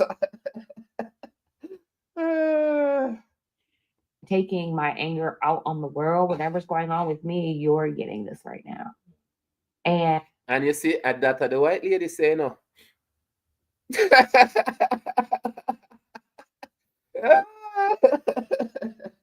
We never get beat every day, but I vote every day. We get beat at school, we get beat at road, we get beat yo. Yes, I. But me telling you, so them pick me nowadays. Them finger they on the number 9 at all time. If you not talk too loud, you not go to jail. What me telling you, say there's a difference between beating and abuse.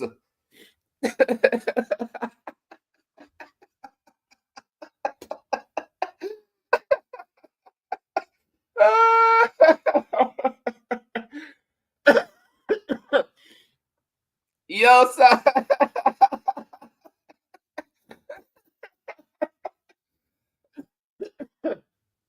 Yo, them things are not go on nowadays. People not get beaten nowadays. People get rewarded for be the worst picnic. Mr. Go and look on TikTok. Some of the most filthy, dirty mouth people. Tap up the screen. Tap up the screen, people.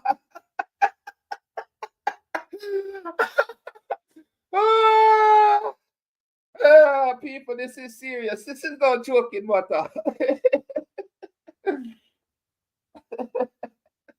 The people them get rewarded for be some rotten kids. What me say? Just go on TikTok and hear how some of them chat.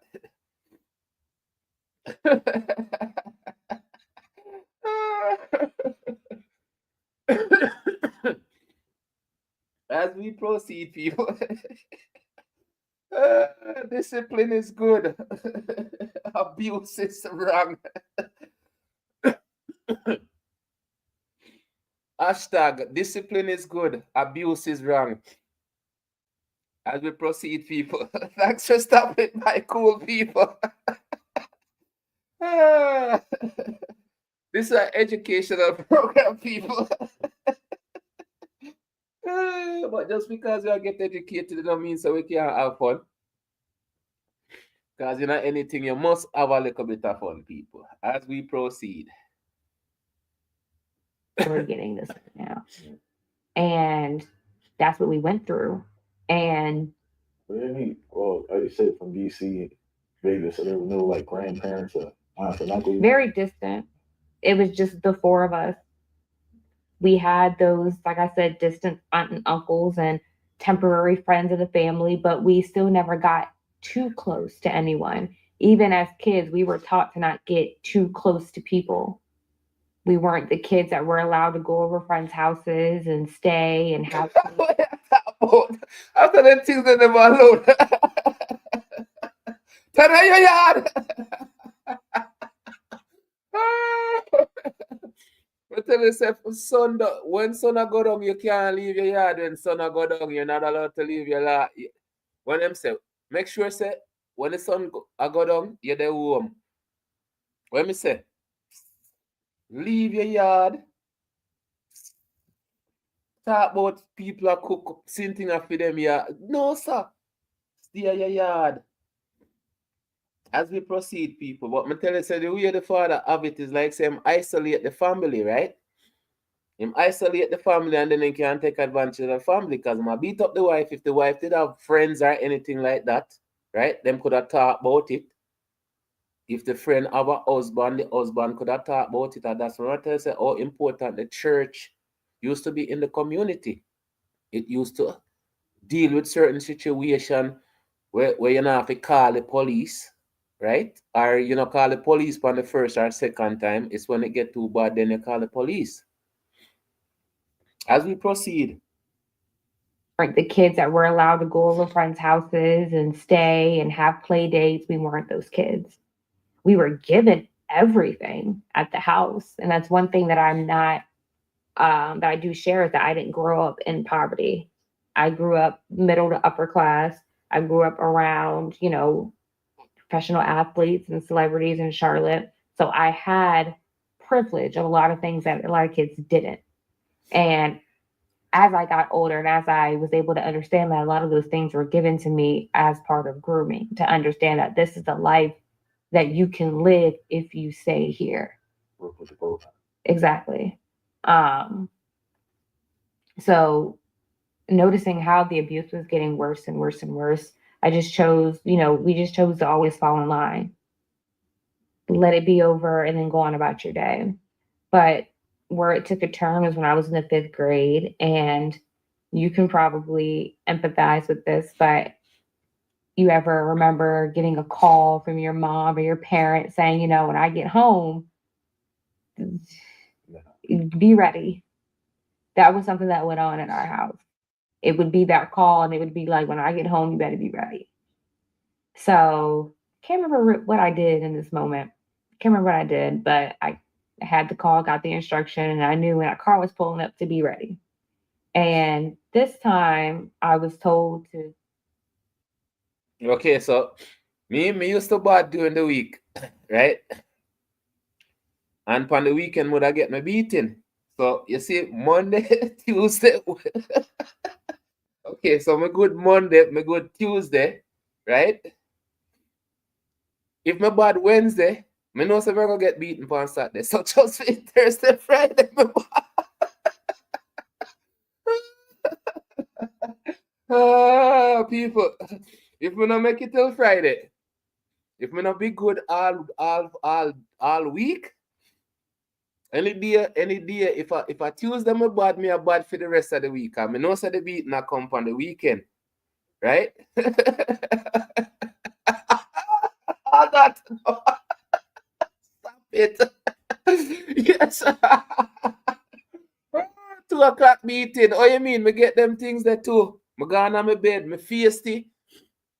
Me feisty in the day, man. I forget to me have to go sleep. I me feel like the wap in my sleep.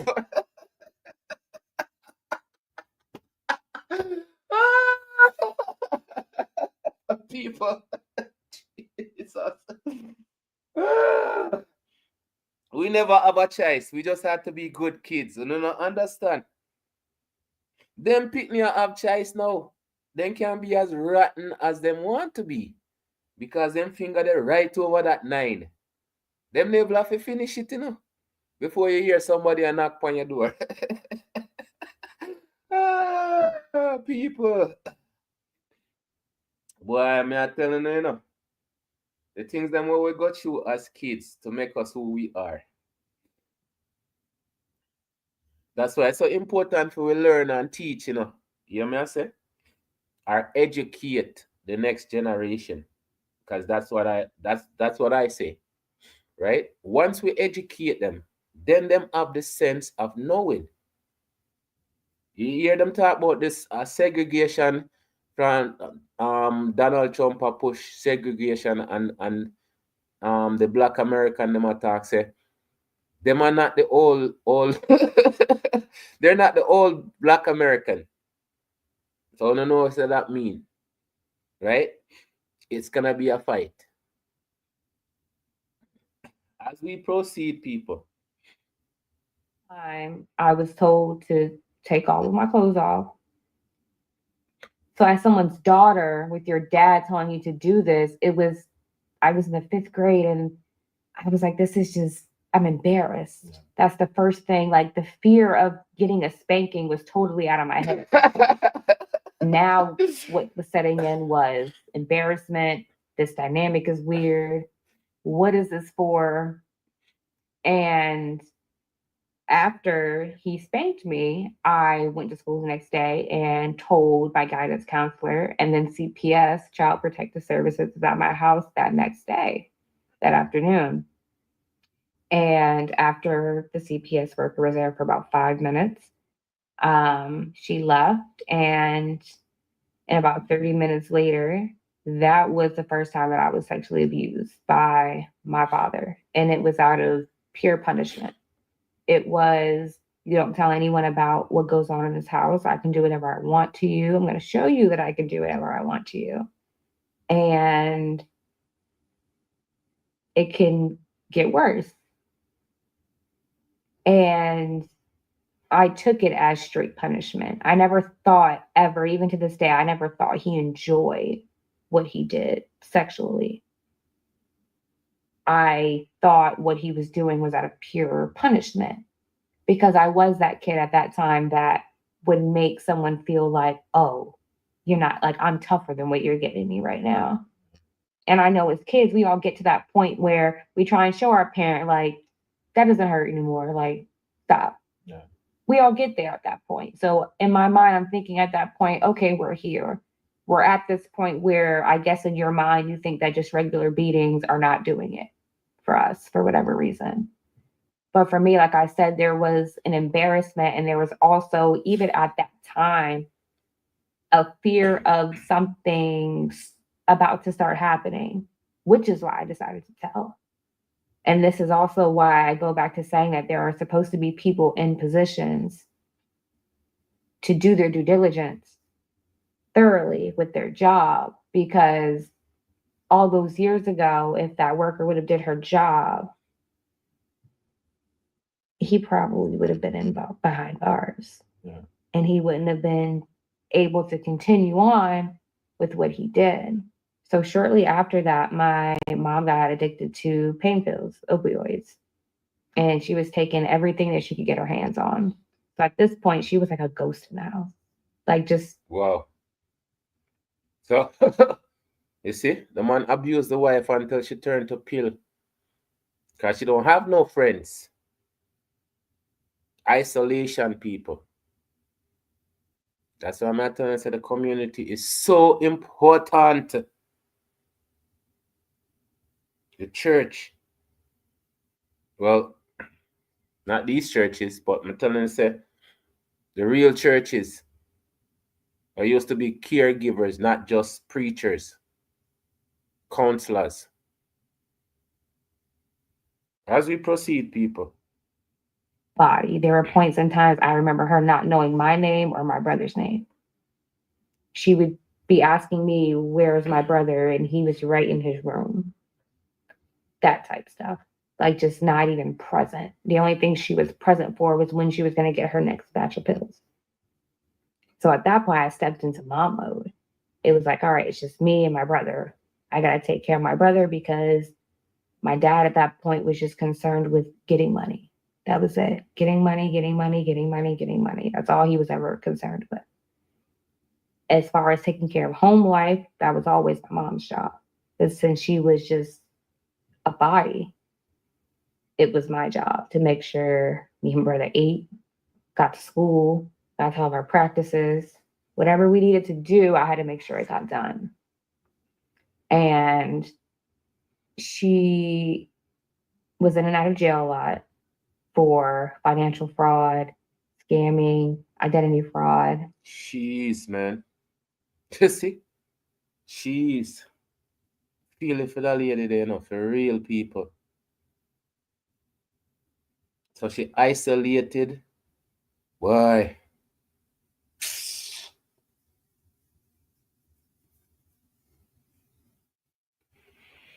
So some of them story is not easy story, people.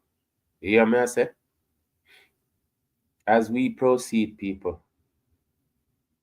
So him why? Him beat them into submission. No, so the man did have other issues still. As we proceed, people. In lieu of trying to acquire these pills. Yeah. It was a scam that she decided to start running.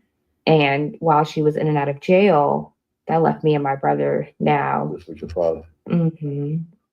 Which turned into me being coerced into performing sexual acts with other women and basically a brothel house in the sticks of South Carolina that I found out was being ran by one of my dad's closest friends, one of my uncles at the time.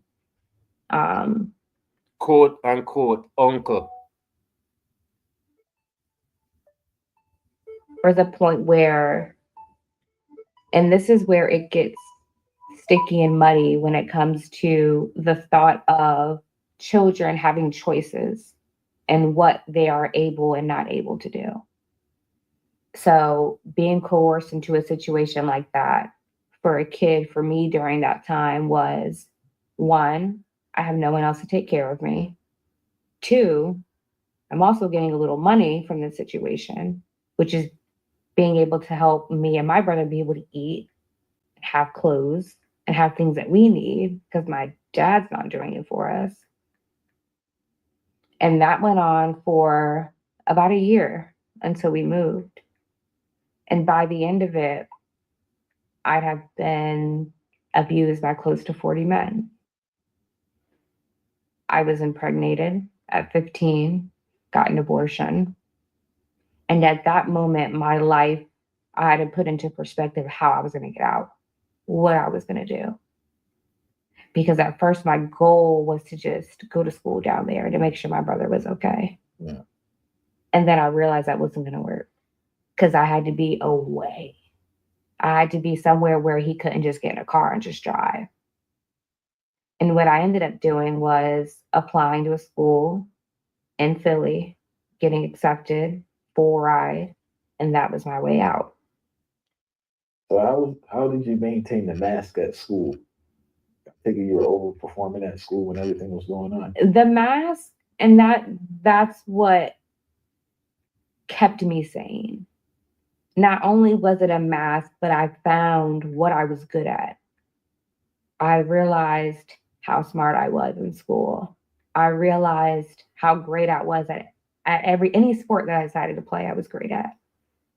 And it wasn't, and then I turned my attention to then that understanding that it wasn't what I decided to do, it's where my mental was at that point. Whatever I put my focus on, I was just executing it because it was out of survival. It was out of the fact that I have to be great at this. I need options.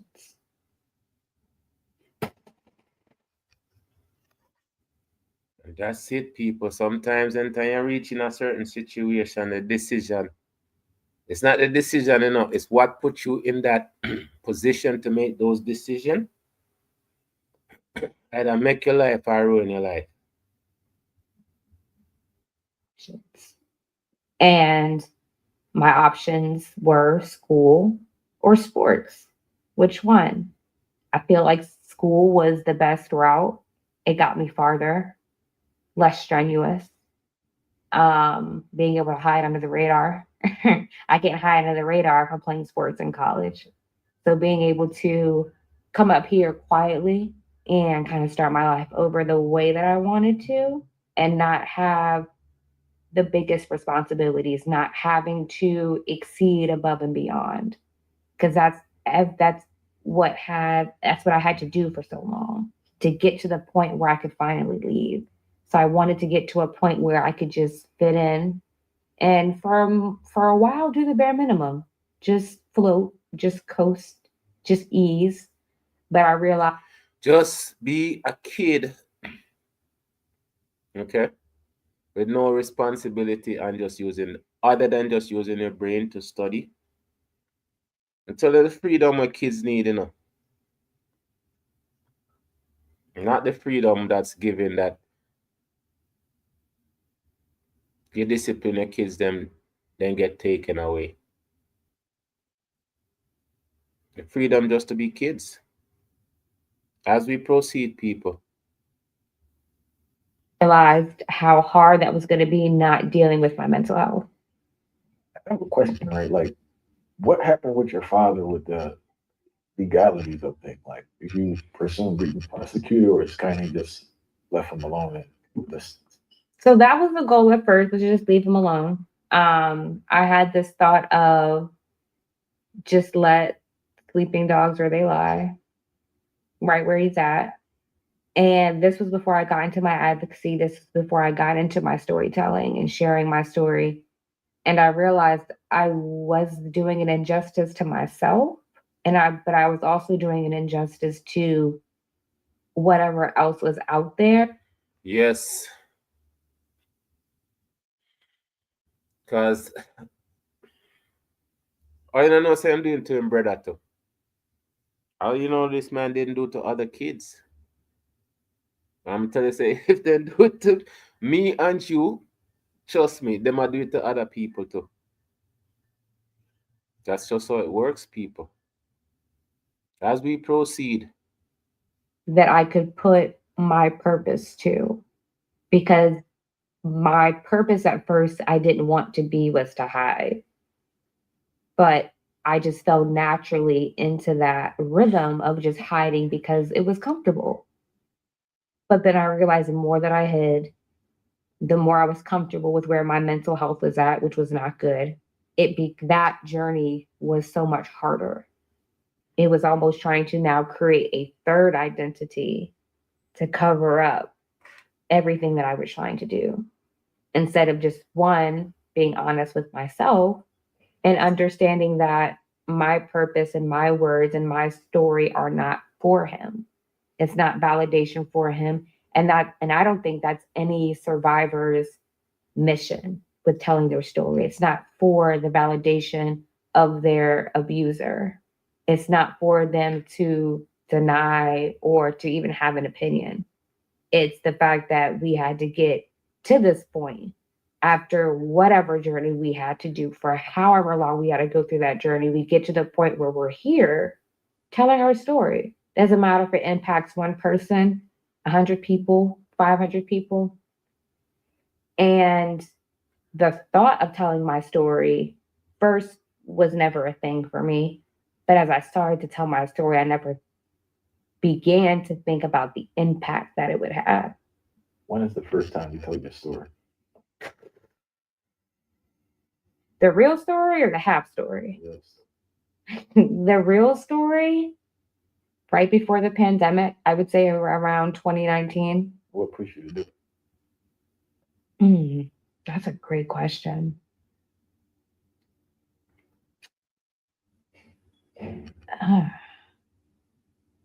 I got tired of covering up the lies for other people because they weren't my lies. They were lies that I created to uphold a vision that was broken a long time ago. You know, we have this thought of when you're abused as a child, you have this picture perfect view of how you want your life to be. And for me, I wanted to hold on to as many good pieces, and I wanted to hold on to, I guess, the dignity of just my past as a whole, everybody that's been included, because all parts of my life were not bad, and everyone that was included in my life was not bad. And I wanted to make sure that no one felt responsible who wasn't responsible. And when I got to this twist and turn of and push and pull of what do, I realized just do it, because I have to do it for me. And my journey became so much easier. It became so much smoother. I didn't have to fight for a place to be seen. I was able to provide platforms and continue to provide platforms for survivors, women just needing help, women just needing safe spaces, providing spaces for kids. And that's my most important thing, is that I was never given these. And I told myself when I got to a point where I could do it, I wanted to do it. And it's very seamless now, and it's very effortless in how I do it because I'm honest. So I don't know where things are going to go from here. And that's a good thing, because every day it's something new. Every month it's something different. Every year it's a bigger opportunity. But I'm glad and I'm thankful for spaces like these where I can continue to share my mission. So I thank you so much for bringing me on, asking me these questions. They're very important questions that a lot of people are uncomfortable to ask, but we need to start these uncomfortable conversations because they do save lives. How did it feel when you found out so many more people had that experience? Because too many times we feel we don't people experience and stuff. So we started to share you. That's, I don't know if comforted is the proper term. I understand what you're saying. And there is, I would say for me, it was more of a relief. And it started with my own history. My quote unquote uncle that held me hostage and impregnated me. When I started sharing my story on Facebook to let that community know down in South Carolina and Florence where he was at and what he was doing, I had someone reach out to me that 10 years prior, she was older than me. So 10 years prior, he had did the same thing to her. And at that moment, it was a relief for me knowing that, one, I wasn't crazy, because we all go through that. We all go through this moment of, well, did that really happen? Was that, what was that? It's so traumatic, you can't hard to process the reality. Right. And I will say that moment was the starting point of me starting my nonprofit for providing resources and safe spaces for women who have gone through assault and trafficking, and children as well, and how to be preventative, and just how to start and ignite these conversations and what we can do to protect ourselves, even down to self-defense training, even down to firearm instruction. Because these are the things, these out of the box initiatives, and these out of the box collaborative events that I do with people in the city are what we need to start doing to combat these issues. And that's true, people. We have to do the things them, right? To protect the kids them, the future kids them, and to deal with certain topic.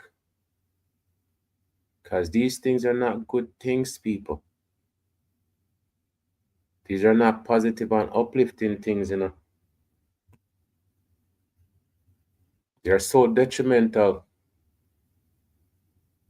to a growth and to a betterment.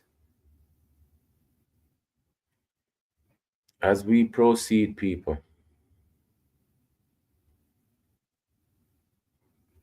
big up all of the cool people, them. Enough respect.